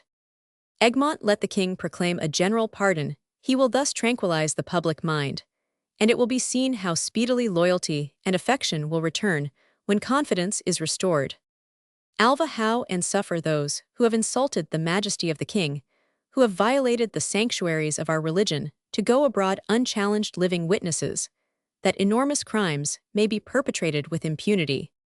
Egmont, and ought not a crime of frenzy of intoxication to be excused, rather than horribly chastised, especially when there is the sure hope, nay more where there is positive certainty, that the evil will never again recur? Would not sovereigns thus be more secure? Are not those monarchs most extolled by the world, and by posterity, who can pardon, pity, despise an offense against their dignity? Are they not on that account likened to God himself, who is far too exalted to be assailed by every idle blasphemy? Alva, and therefore should the king contend for the honor of God and of religion, we for the authority of the king, what the supreme power disdains to avert it, is our duty to avenge. Were I to counsel, no guilty person should live to rejoice in his impunity. Egmont, think you that you will be able to reach them? All do we not daily hear that fear is driving them to and fro, and forcing them out of the land? The more wealthy will escape to other countries with their property, their children and their friends, while the poor will carry their industrious hands to our neighbors.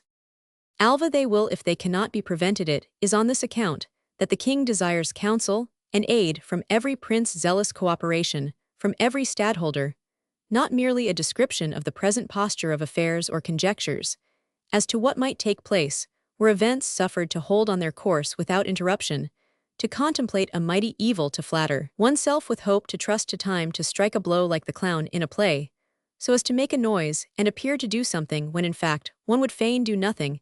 Is not such conduct calculated to awaken a suspicion that those who act thus contemplate with satisfaction a rebellion which they would not indeed excite, but which they are by no means unwilling to encourage? Egmont, about to break forth, restrains himself, and after a brief pause speaks with composure. Not every design is obvious, and many a man's design is misconstrued.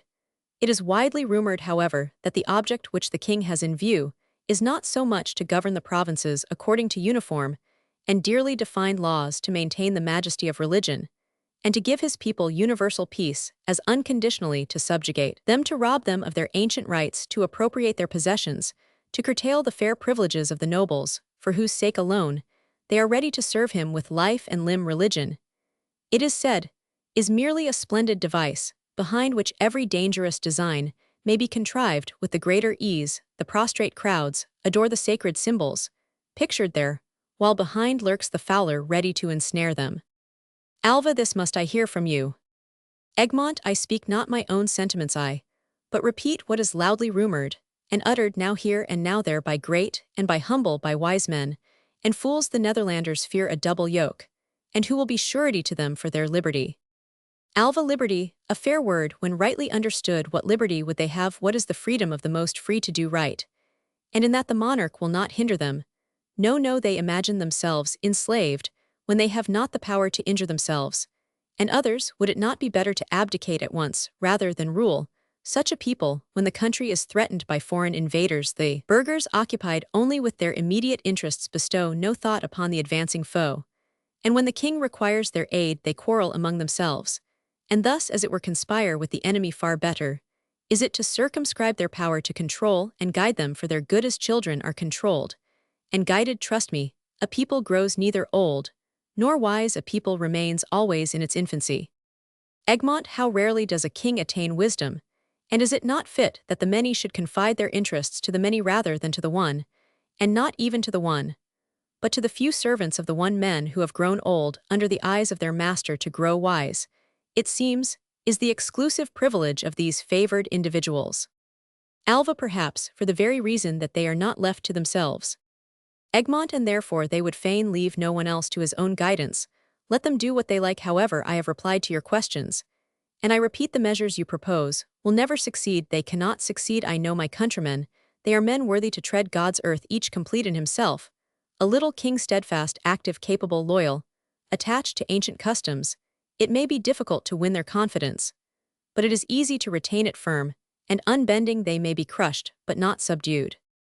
Alva, who during this speech has looked round several times, would you venture to repeat what you have uttered in the king's presence? Egmont, it were the worse if in his presence I were restrained by fear, the better for him, and for his people, if he inspired me with confidence, if he encouraged me to give yet freer utterance to my thoughts. Alva, what is profitable, I can listen to as well as he.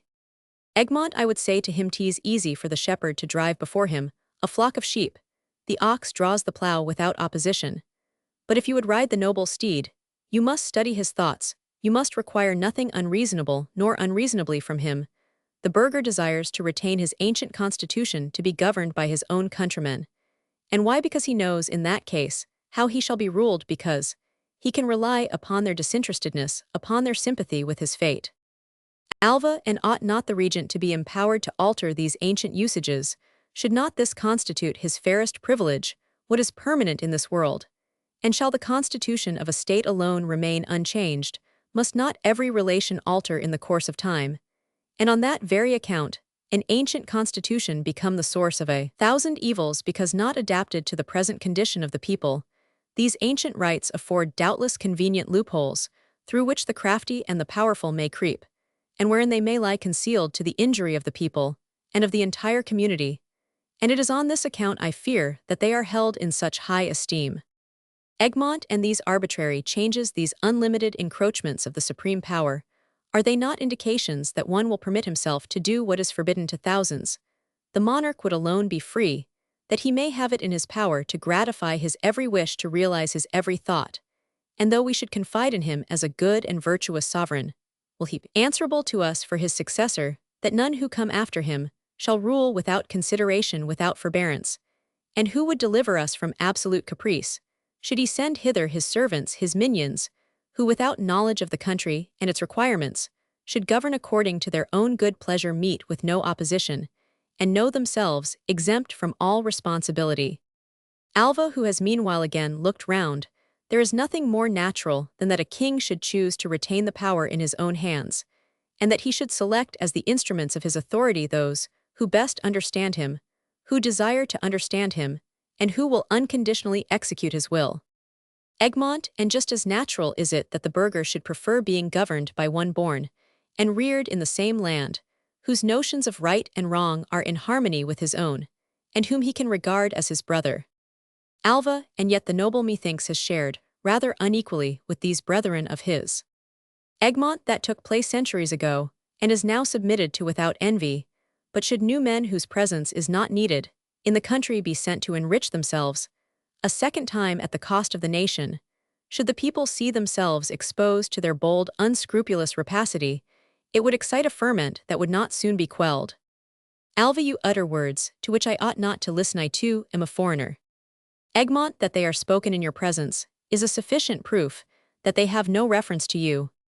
Alva, be that as it may, I would rather not hear them from you. The king sent me here in the hope that I should obtain the support of the nobles. The king wills, and will have his will obeyed. After profound deliberation, the king at length discerns what course will best promote the welfare of the people. Matters cannot be permitted to go on as heretofore. It is the king's intention to limit their power for their own good, if necessary to force upon them their salvation, to sacrifice the more dangerous burghers, in order that the rest may find repose and enjoy in peace the blessing of a wise government. This is his resolve. This I am commissioned to announce to the nobles, and in his name I require from them advice, not as to the course to be pursued in that he is resolved, but as to the best means of carrying his purpose into effect. Egmont, your words, alas, justify the fears of the people, the universal fear. The king has then resolved, as no sovereign ought to resolve, in order to govern his subjects more easily. He would crush, subvert, nay, ruthlessly destroy their strength, their spirit, and their self-respect. He would violate the inmost core of their individuality, doubtless with the view of promoting their happiness.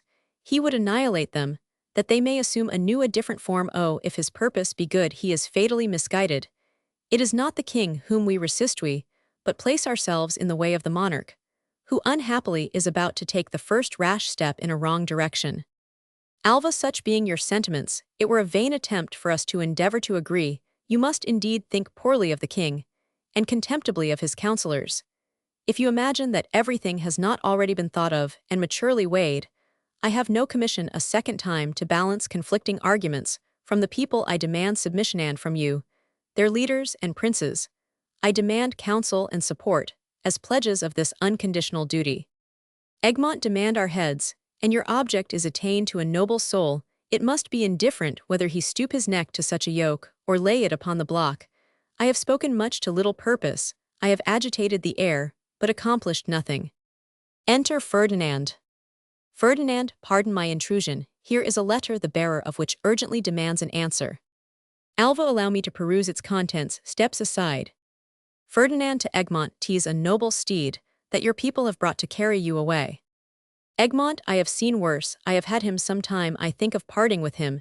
If he pleases you, we shall probably soon agree as to the price. Ferdinand, we will think about it. Alva motions to his son, who retires to the background. Egmont, farewell, allow me to retire, for by heaven I know not what more I can say. Alva, fortunately for you, chance prevents you from making a fuller disclosure of your sentiments. You incautiously lay bare the recesses of your heart, and your own lips furnish evidence against you more fatal than could be produced by your bitterest adversary. Egmont, this reproach disturbs me, not I know my own heart, I know with what honest zeal I am devoted to the king, I know that my allegiance is more true than that of many who in his service seek only to serve themselves.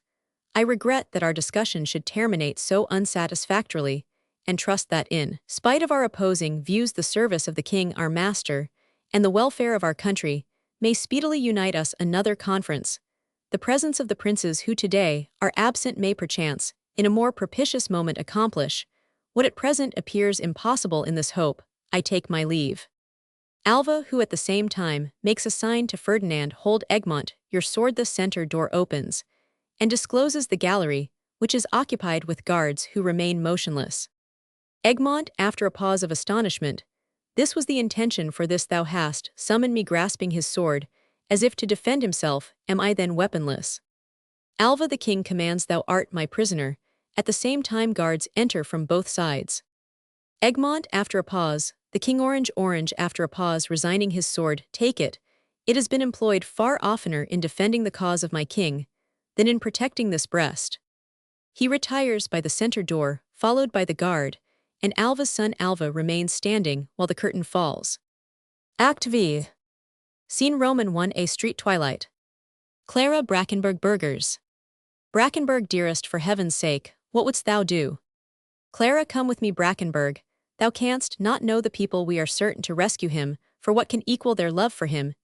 Each feels, I could swear it, the burning desire to deliver him, to avert danger from a life so precious, and to restore freedom to the most free. Come, a voice only is wanting to call them together in their souls. The memory is still fresh of all they owe him, and well they know that his mighty arm alone shields them from destruction. For his sake, for their own sake, they must peril everything. And what do we peril at most? Our lives, which if he perish are not worth preserving. Brackenburg, unhappy girl, thou seest not the power that holds us fettered, as with bands of iron. Clara, to me, it does not appear invincible. Let us not lose time in idle words here. Come, some of our old honest valiant burghers, hark. Ye friends, neighbors, hark, say, how fares it with Egmont? Carpenter, what does the girl want? Tell her to hold her peace.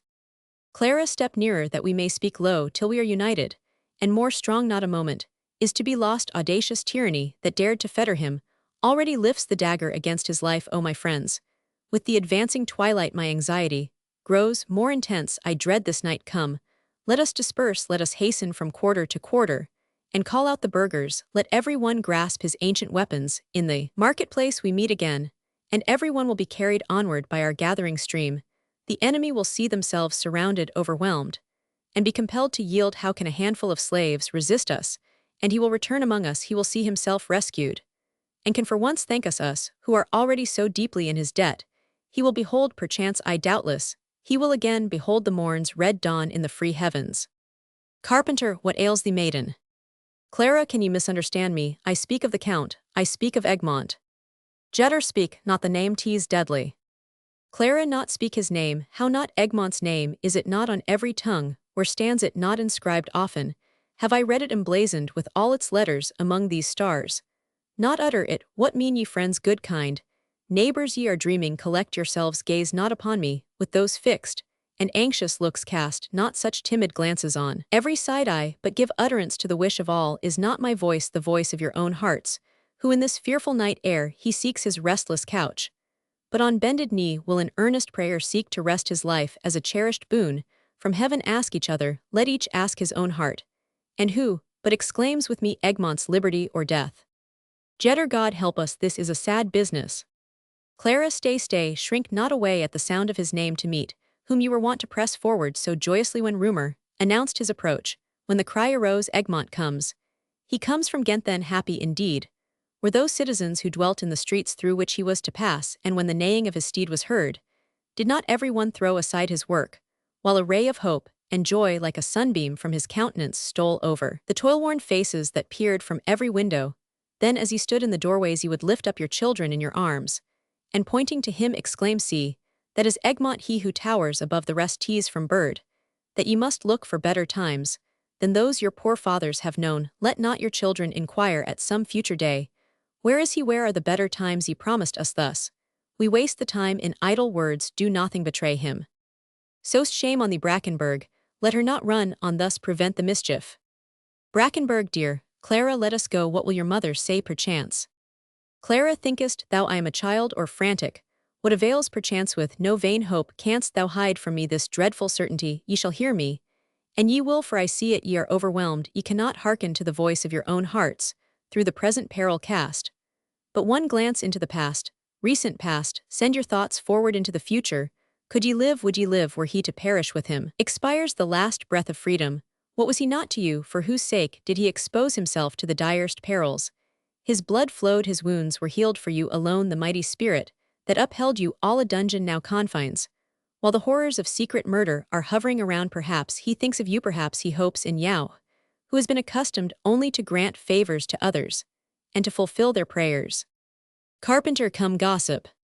Clara, I have neither the arms nor the vigor of a man, but I have that which ye all lack, courage and contempt of danger. Oh, that my breath could kindle your souls, that pressing you to this bosom, I could arouse and animate you. Come, I will march in your midst as a waving banner, though weaponless leads on a gallant army of warriors. So shall my spirit hover like a flame over your ranks, while love and courage shall unite the dispersed and wavering multitude into a terrible host. Jetter, take her away, I pity her, poor thing. Exeunt burghers. Brackenberg, Clara, seest thou not where we are? Clara, we're under the dome of heaven, which has so often seemed to arch itself more gloriously, as the noble Egmont passed beneath it from these windows. I have seen them look forth 4 or 5 heads one above the other at these doors. The cowards have stood bowing and scraping.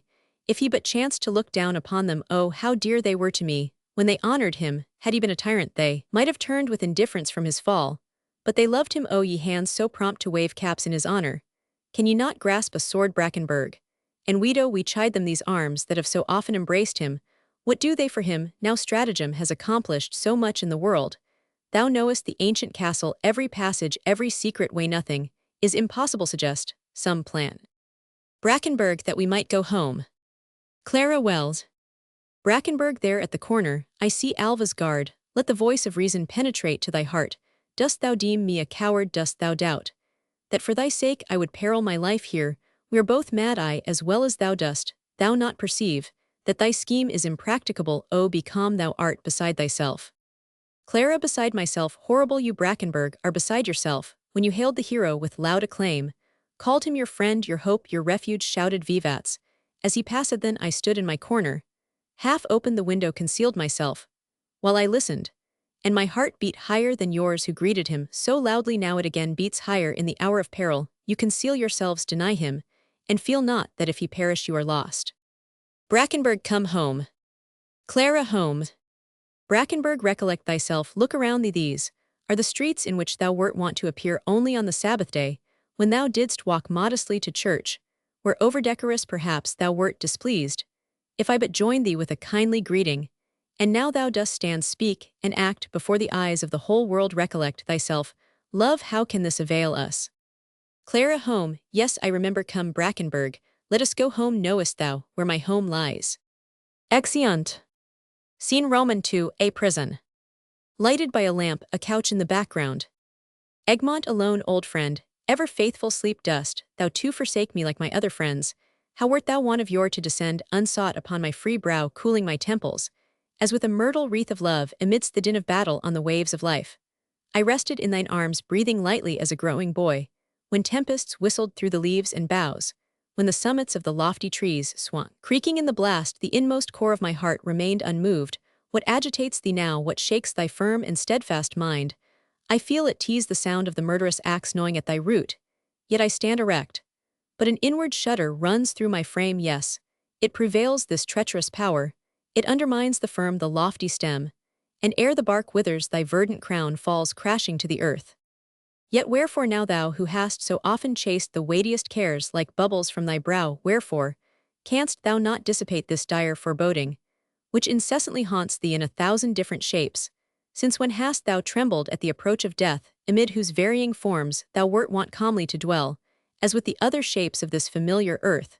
But tease not he the sudden foe to encounter, whom the sound bosom emulously pantsties the dungeon emblem of the grave revolting, alike to the hero, and the coward. How intolerable I used to feel it in the stately hall, girt round by gloomy walls, when seated on my cushioned chair, in the solemn assembly of the prince's questions, which scarcely required deliberation, were overlaid with endless discussions, while the rafters of the ceiling seemed to stifle and oppress me. Then I would hurry forth as soon as possible, fling myself upon my horse with deep-drawn breath, and away to the wide champaign man's natural element, where exhaling from the earth nature's richest treasures are poured forth around us, while from the wide heavens, the stars shed down their blessings, through the still air, where like earthborn giants we spring aloft, invigorated by our mother's touch, where our entire humanity and our human desires throb in every vein, where the desire to press forward, to vanquish, to snatch, to use his clenched fist, to possess, to conquer glows, through the soul of the young hunter, where the warrior with rapid stride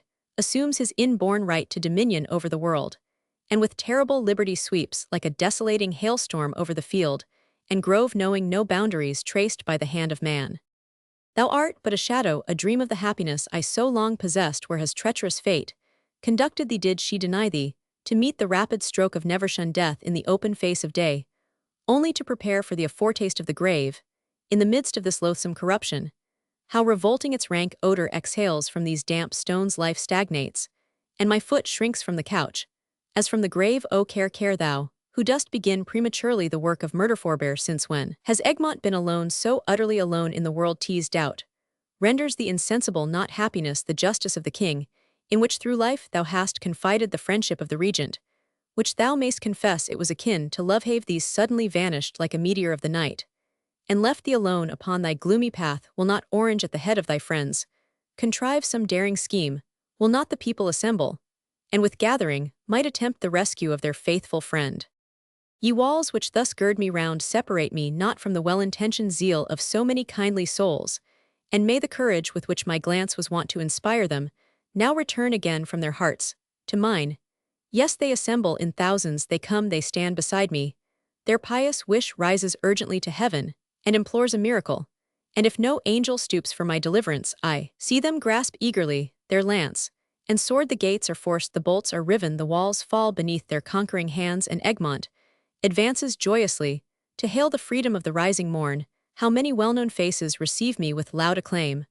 O Clara, wert thou a man, I should see thee here the very first, and thank thee for that which it is galling to owe even to a king, liberty.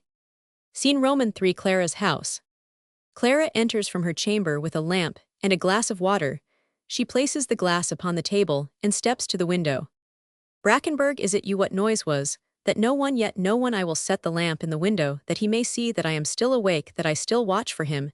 He promised me tidings, horrible certainty. Egmont condemned. What tribunal has the right to summon him, and they dare to condemn him? Does the king condemn him, or the duke?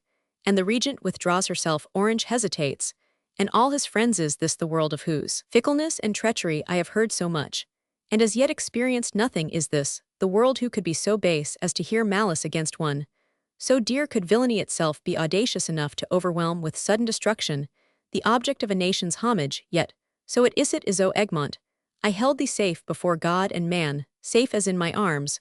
What was I to thee? Thou hast called me, then my whole being was devoted to thee. What am I now? In vain I stretch out my hand to the toils that environ thee. Thou helpless And I free here is the key that unlocks my chamber door, my going out, and my coming in depend upon my own caprice.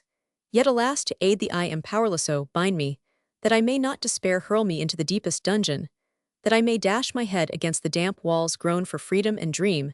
How I would rescue him, if fetters did not hold me bound. Now I am free, and in freedom lies the anguish of impotence, conscious of my own existence, yet unable to stir a limb in his behalf. Alas, even this insignificant portion of thy being, thy Clara, is like thee a captive, and separated from thee consumes her expiring energies in the agonies of death. I hear a stealthy step, a cough. Brackenberg, he kind, unhappy man, thy destiny remains ever the same, thy love opens to thee the door, at night. Alas, to what a doleful meeting! Enter Brackenberg, thou comest so pale, so terrified. Brackenberg, what is it? Brackenberg, I have sought thee through perils and circuitous paths. The principal streets are occupied with troops, through lanes and byways have I stolen to thee. Clara, tell me, how is it? Brackenberg, seating himself, O Clara, let me weep. I loved him, not he was the rich man, who lured to better a pasture the poor man's solitary lamb. I have never cursed him. God has created me with a true and tender heart. My life was consumed in anguish, and each day I hoped would end my misery. Clara, let that be forgotten. Brackenberg, forget thyself, speak to me of him. Is it true, is he condemned? Brackenberg, he is, I know it. Clara, and still lives? Brackenberg, yes, he still lives. Clara, how canst thou be sure of that? Tyranny murders the hero in the night.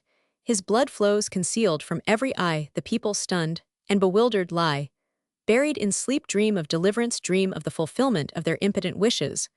While indignant at our supineness, his spirit abandons the world. He is no more. Deceive me not, deceive not thyself.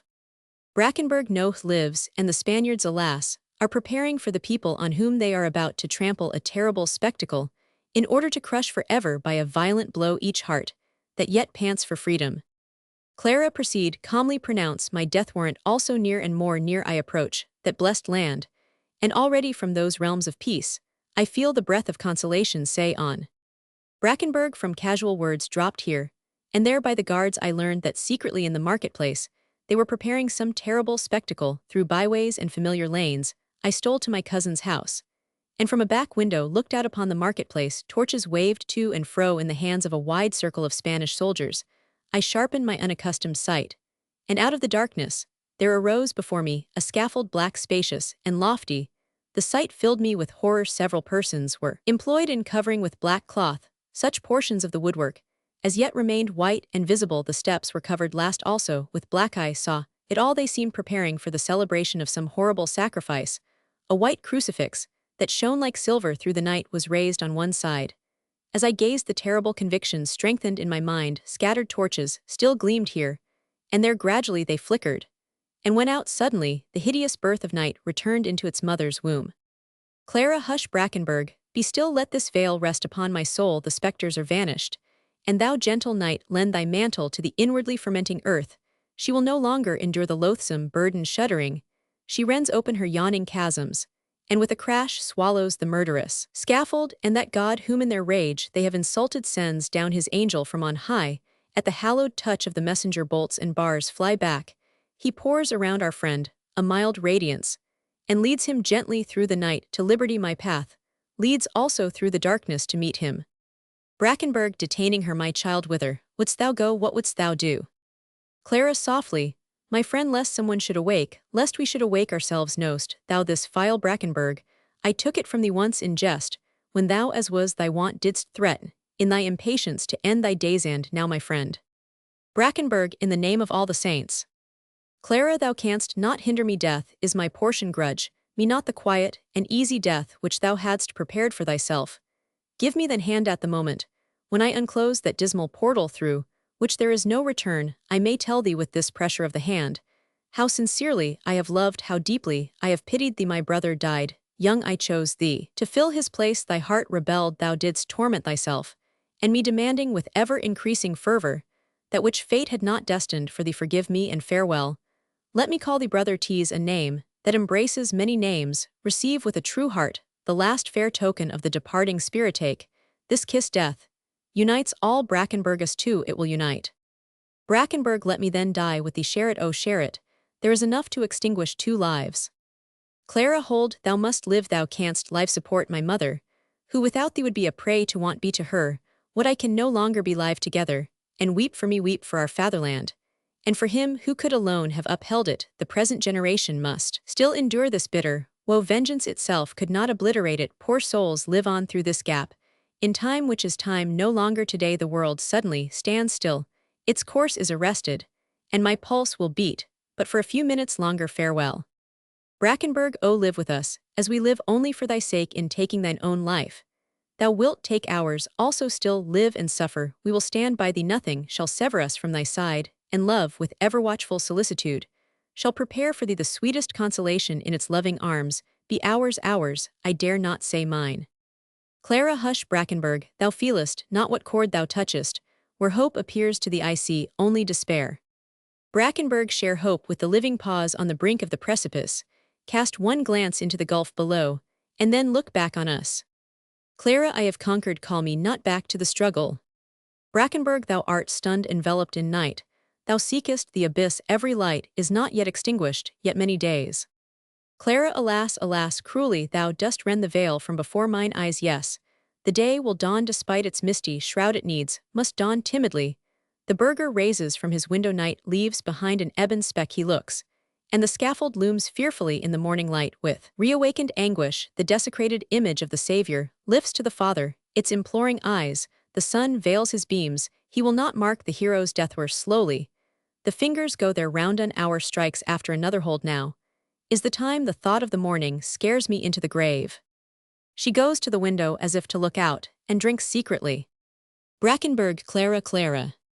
Clara goes to the table and drinks water. Here is the remainder. I invite thee not to follow me. Do as thou wilt. Farewell. Extinguish this lamp silently, and without delay.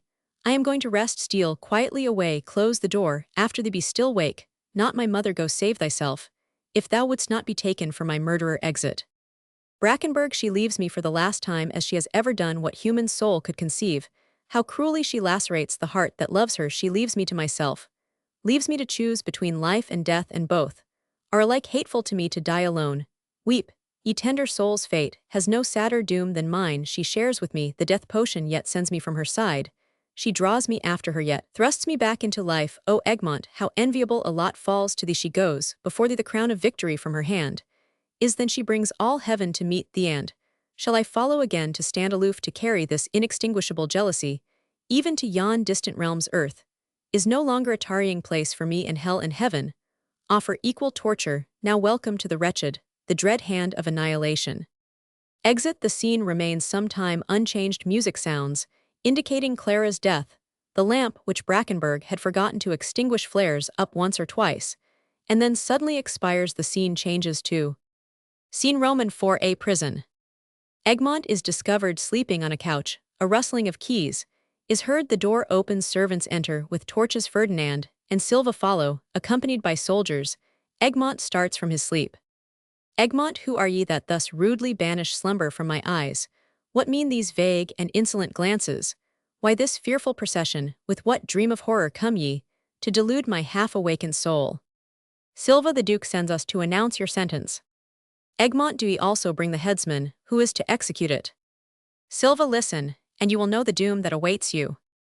Egmont, it is in keeping with the rest of your infamous proceedings, hatched in night, and in night achieved, so would this audacious act of injustice shroud itself from observation. Step boldly forth, thou, who dost bear the sword concealed beneath thy mantle. Here is my head, the freest ever severed by tyranny from the trunk. Silva, you the righteous judges who have condemned you will not conceal their sentence from the light of day. Egmont, then does their audacity exceed all imagination and belief? Silva takes the sentence from an attendant, unfolds it, and reads in the king's name, and invested by his majesty with authority to judge all his subjects of whatever rank, not excepting the knights of the Golden Fleece, we declare. Egmont, can the king transfer that authority?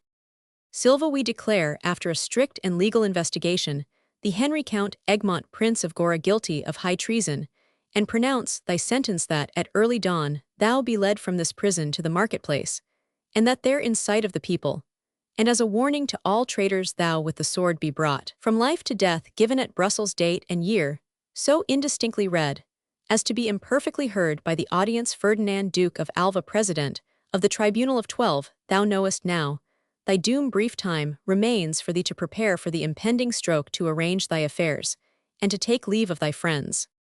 Exit Silva with followers. Ferdinand remains with two torchbearers. The stage is dimly lighted. Egmont stands for a time as if buried in thought and allows Silva to retire. Without looking round, he imagines himself alone, and on raising his eyes beholds Alva's son. Thou tarriest here, wouldst thou by thy presence augment my amazement, my horror? Wouldst thou carry to thy father the welcome tidings, that in unmanly fashion I despair? Go tell him, that he deceives neither the world nor me. At first it will be whispered cautiously behind his back, then spoken more and more loudly.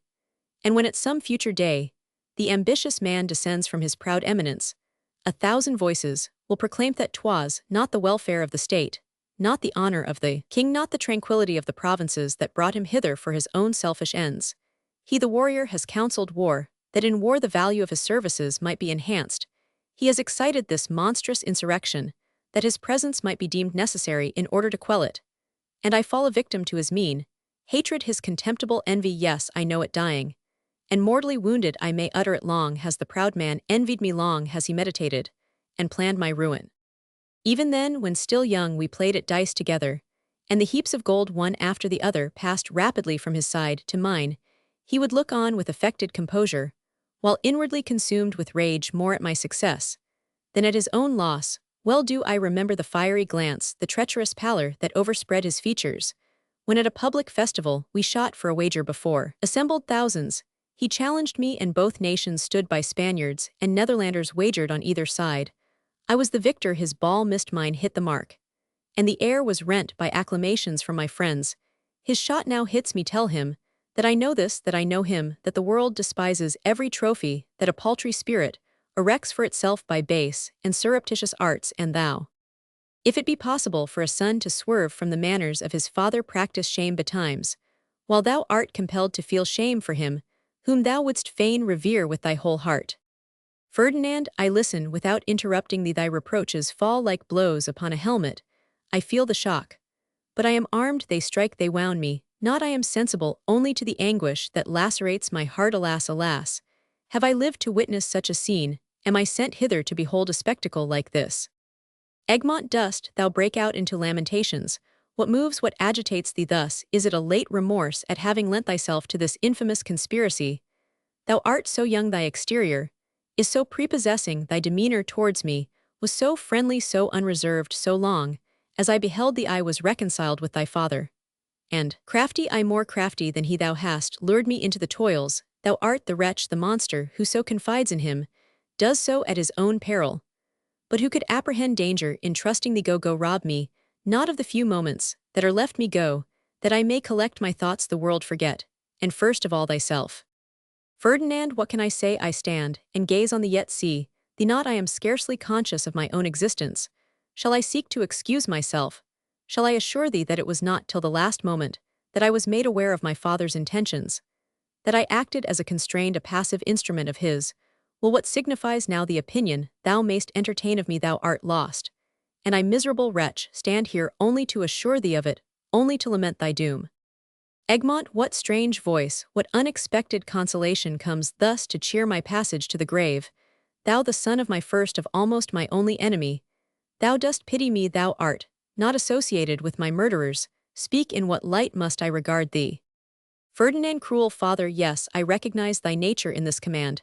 Thou didst know my heart, my disposition, which thou hast so often censured as the inheritance of a tender-hearted mother, to mold me into thine own likeness. Thou hast sent me hither. Thou dost compel me to behold this man on the verge of the yawning grave, in the grasp of an arbitrary doom, that I may experience the profoundest anguish. That thus rendered callous to every fate, I may henceforth meet every event with a heart unmoved. Egmont, I am amazed. Be calm, act, speak like a man. Ferdinand, oh, that I were a woman, that they might say what moves, what agitates thee. Tell me of a greater, a more monstrous crime. Make me the spectator of a more direful deed. I will thank thee. I will say this was nothing. Egmont, thou dost forget thyself. Consider where thou art. Ferdinand, let this passion rage. Let me give vent to my anguish. I will not seem composed when my whole inner being is convulsed. Thee must I behold here, thee, it is horrible, thou understandest me, not how shouldst thou understand me, Egmont, Egmont. Falling on his neck. Egmont, explain this mystery. Ferdinand, it is no mystery. Egmont, how can the fate of a mere stranger thus deeply move thee? Ferdinand, not a stranger thou art, no stranger to me, thy name it was, that even from my boyhood shone before me like a star in heaven. How often have I made inquiries concerning thee, and listened to the story of thy deeds. The youth is the hope of the boy, the man of the youth, thus didst thou walk before me ever. Before me, I saw thee without envy, and followed after step by step at length. I hoped to see thee, I saw thee, and my heart flew to thy embrace, I had destined thee for myself. And when I beheld thee I made choice of thee anew, I hoped now to know thee, to live with thee, to be thy friend. That is over now, and I see thee here. Egmont, my friend, if it can be any comfort to thee, be assured that the very moment we met my heart was drawn towards thee. Now listen, let us exchange a few quiet words. Tell me, is it the stern, the settled purpose of thy father to take my life? Ferdinand, it is. Egmont, this sentence is not a mere empty scarecrow, designed to terrify me, to punish me through fear and intimidation, to humiliate me, that he may then raise me again by the royal favor. Ferdinand, alas no, at first I flattered myself with this delusive hope, and even then my heart was filled with grief and anguish. To behold thee thus, thy doom is real, is certain. No, I cannot command myself. Who will counsel, who will aid me to meet the inevitable? Egmont, hearken then to me. If thy heart is impelled so powerfully in my favor, if thou dost abhor the tyranny that holds me fettered, then deliver me. The moments are precious, thou art the Son of the All-Powerful, and thou hast power thyself. Let us fly. I know the roads, the means of effecting our escape cannot be unknown to thee. These walls, a few short miles alone, separate me from my friends loose. These fetters conduct me to them.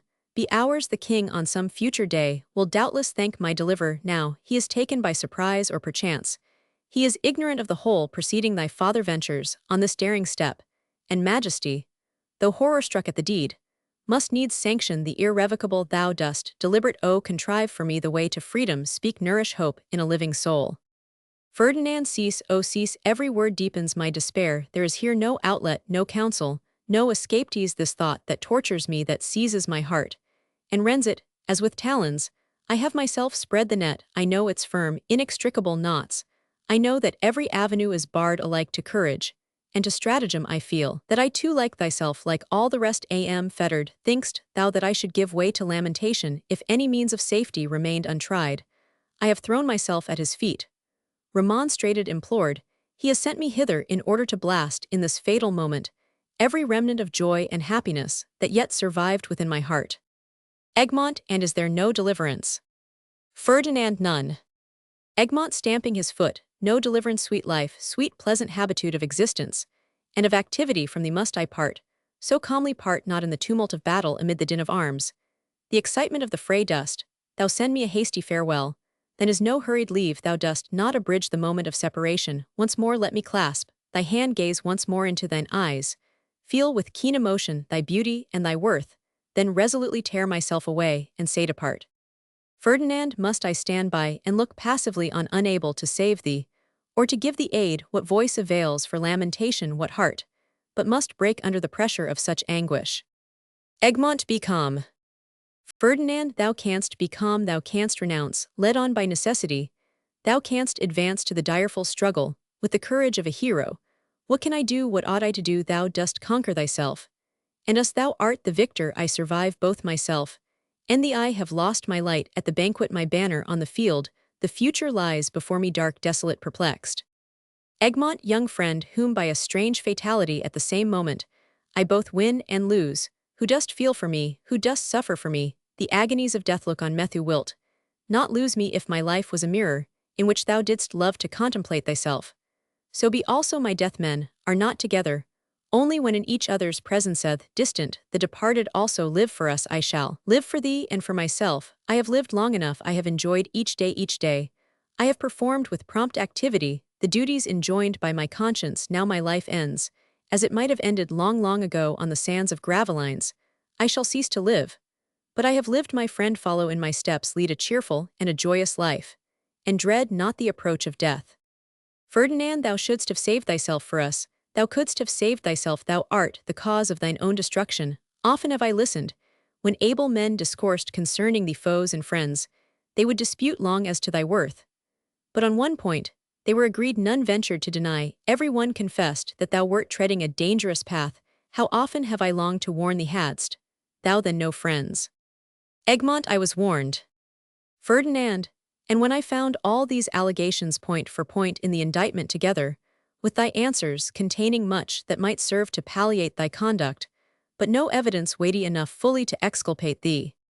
Egmont, no more of this man imagines that he directs his life, that he governs his actions, when in fact his existence is irresistibly controlled by his destiny. Let us not dwell upon this subject. These reflections I can dismiss with ease not, so my apprehensions for these provinces. Yet they too will be cared for. Could my blood flow for many bring peace to my people, how freely should it flow, alas! This may not be, yet it ill becomes a man idly to speculate, when the power to act is no longer his. If thou canst restrain or guide the fatal power of thy father, do so, alas, who can fare well. Ferdinand, I cannot leave thee. Egmont, let me urgently recommend my followers to thy care. I have worthy men in my service. Let them not be dispersed. Let them not become destitute. How fares it with Richard my secretary? Ferdinand, he is gone before thee. They have beheaded him, as thy accomplice in high treason. Egmont, poor soul, yet one word, and then farewell. I can no more, however powerfully the spirit may be stirred. Nature at length irresistibly asserts her rights, and like a child who, enveloped in a serpent's folds, enjoys refreshing slumber, so the weary one lays himself down to rest before the gates of death, and sleeps soundly as though a toilsome journey yet lay before him. One word more, I know a maiden. Thou wilt not despise her, because she was mine. Since I can recommend her to thy care, I shall die in peace. Thy soul is noble in such a man. A woman is sure to find a protector. Lives my old Adolphus, is he free? Ferdinand, the active old man, who always attended thee on horseback. Egmont, the same. Ferdinand, he lives, he is free. Egmont, he knows her dwelling. Let him guide thy steps thither, and reward him to his dying day, for having shown thee the way to this jewel. Farewell. Ferdinand, I cannot leave thee. Egmont, urging him towards the door. Farewell. Ferdinand, oh, let me linger yet a moment. Egmont, no, leave it, taking my friend. He accompanies Ferdinand to the door, and then tears himself away. Ferdinand, overwhelmed with grief, hastily retires. Egmont alone.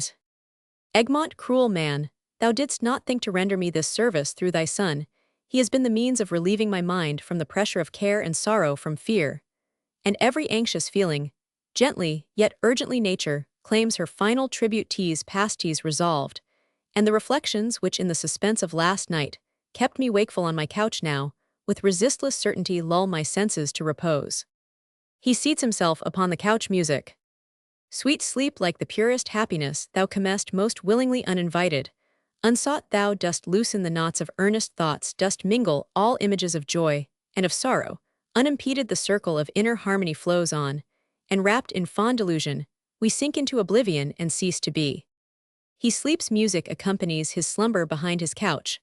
The wall appears to open, and discovers a brilliant apparition, freedom in a celestial garb, surrounded by a glory, reposes on a cloud. Her features are those of Clara, and she inclines towards the sleeping hero. Her countenance betokens compassion. She seems to lament his fate. Quickly she recovers herself, and with an encouraging gesture, exhibits the symbols of freedom, the bundle of arrows with the staff and cap. She encourages him to be of good cheer, and while she signifies to him that his death will secure the freedom of the provinces, she hails him as a conqueror, and extends to him a laurel crown.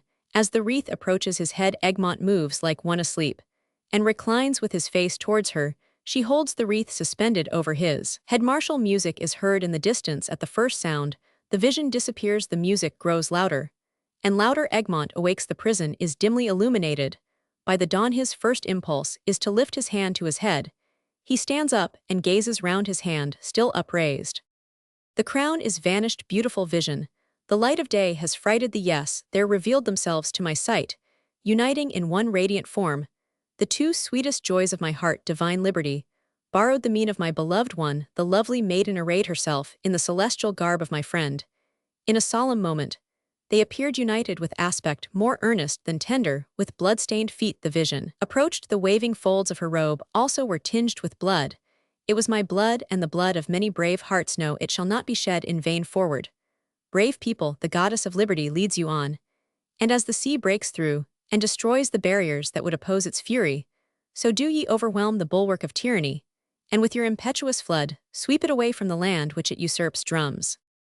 Hark, hark, how often has this sound summoned my joyous steps to the field of battle, and of victory, how bravely did I tread with my gallant comrades the dangerous path of fame. And now from this dungeon, I shall go forth to meet a glorious death. I die for freedom, for whose cause I have lived and fought, and for whom I now offer myself up at sorrowing sacrifice.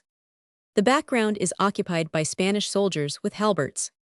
Yes, lead them on, close your ranks, ye terrify me, not I am accustomed to stand amid the serried ranks of war, and environed by the threatening forms of death, to feel with double zest the energy of life. Drums. The foe closes round on every side, swords are flashing, courage, friends behind, are your parents, your wives, your children, pointing to the guard. And these are impelled by the word of their leader, not by their own free, will protect your homes, and to save those who are most dear to you. Be ready to follow my example, and to fall with joy. Drums. As he advances through the guards towards the door in the background, the curtain falls, the music joins in, and the scene closes with a symphony of victory.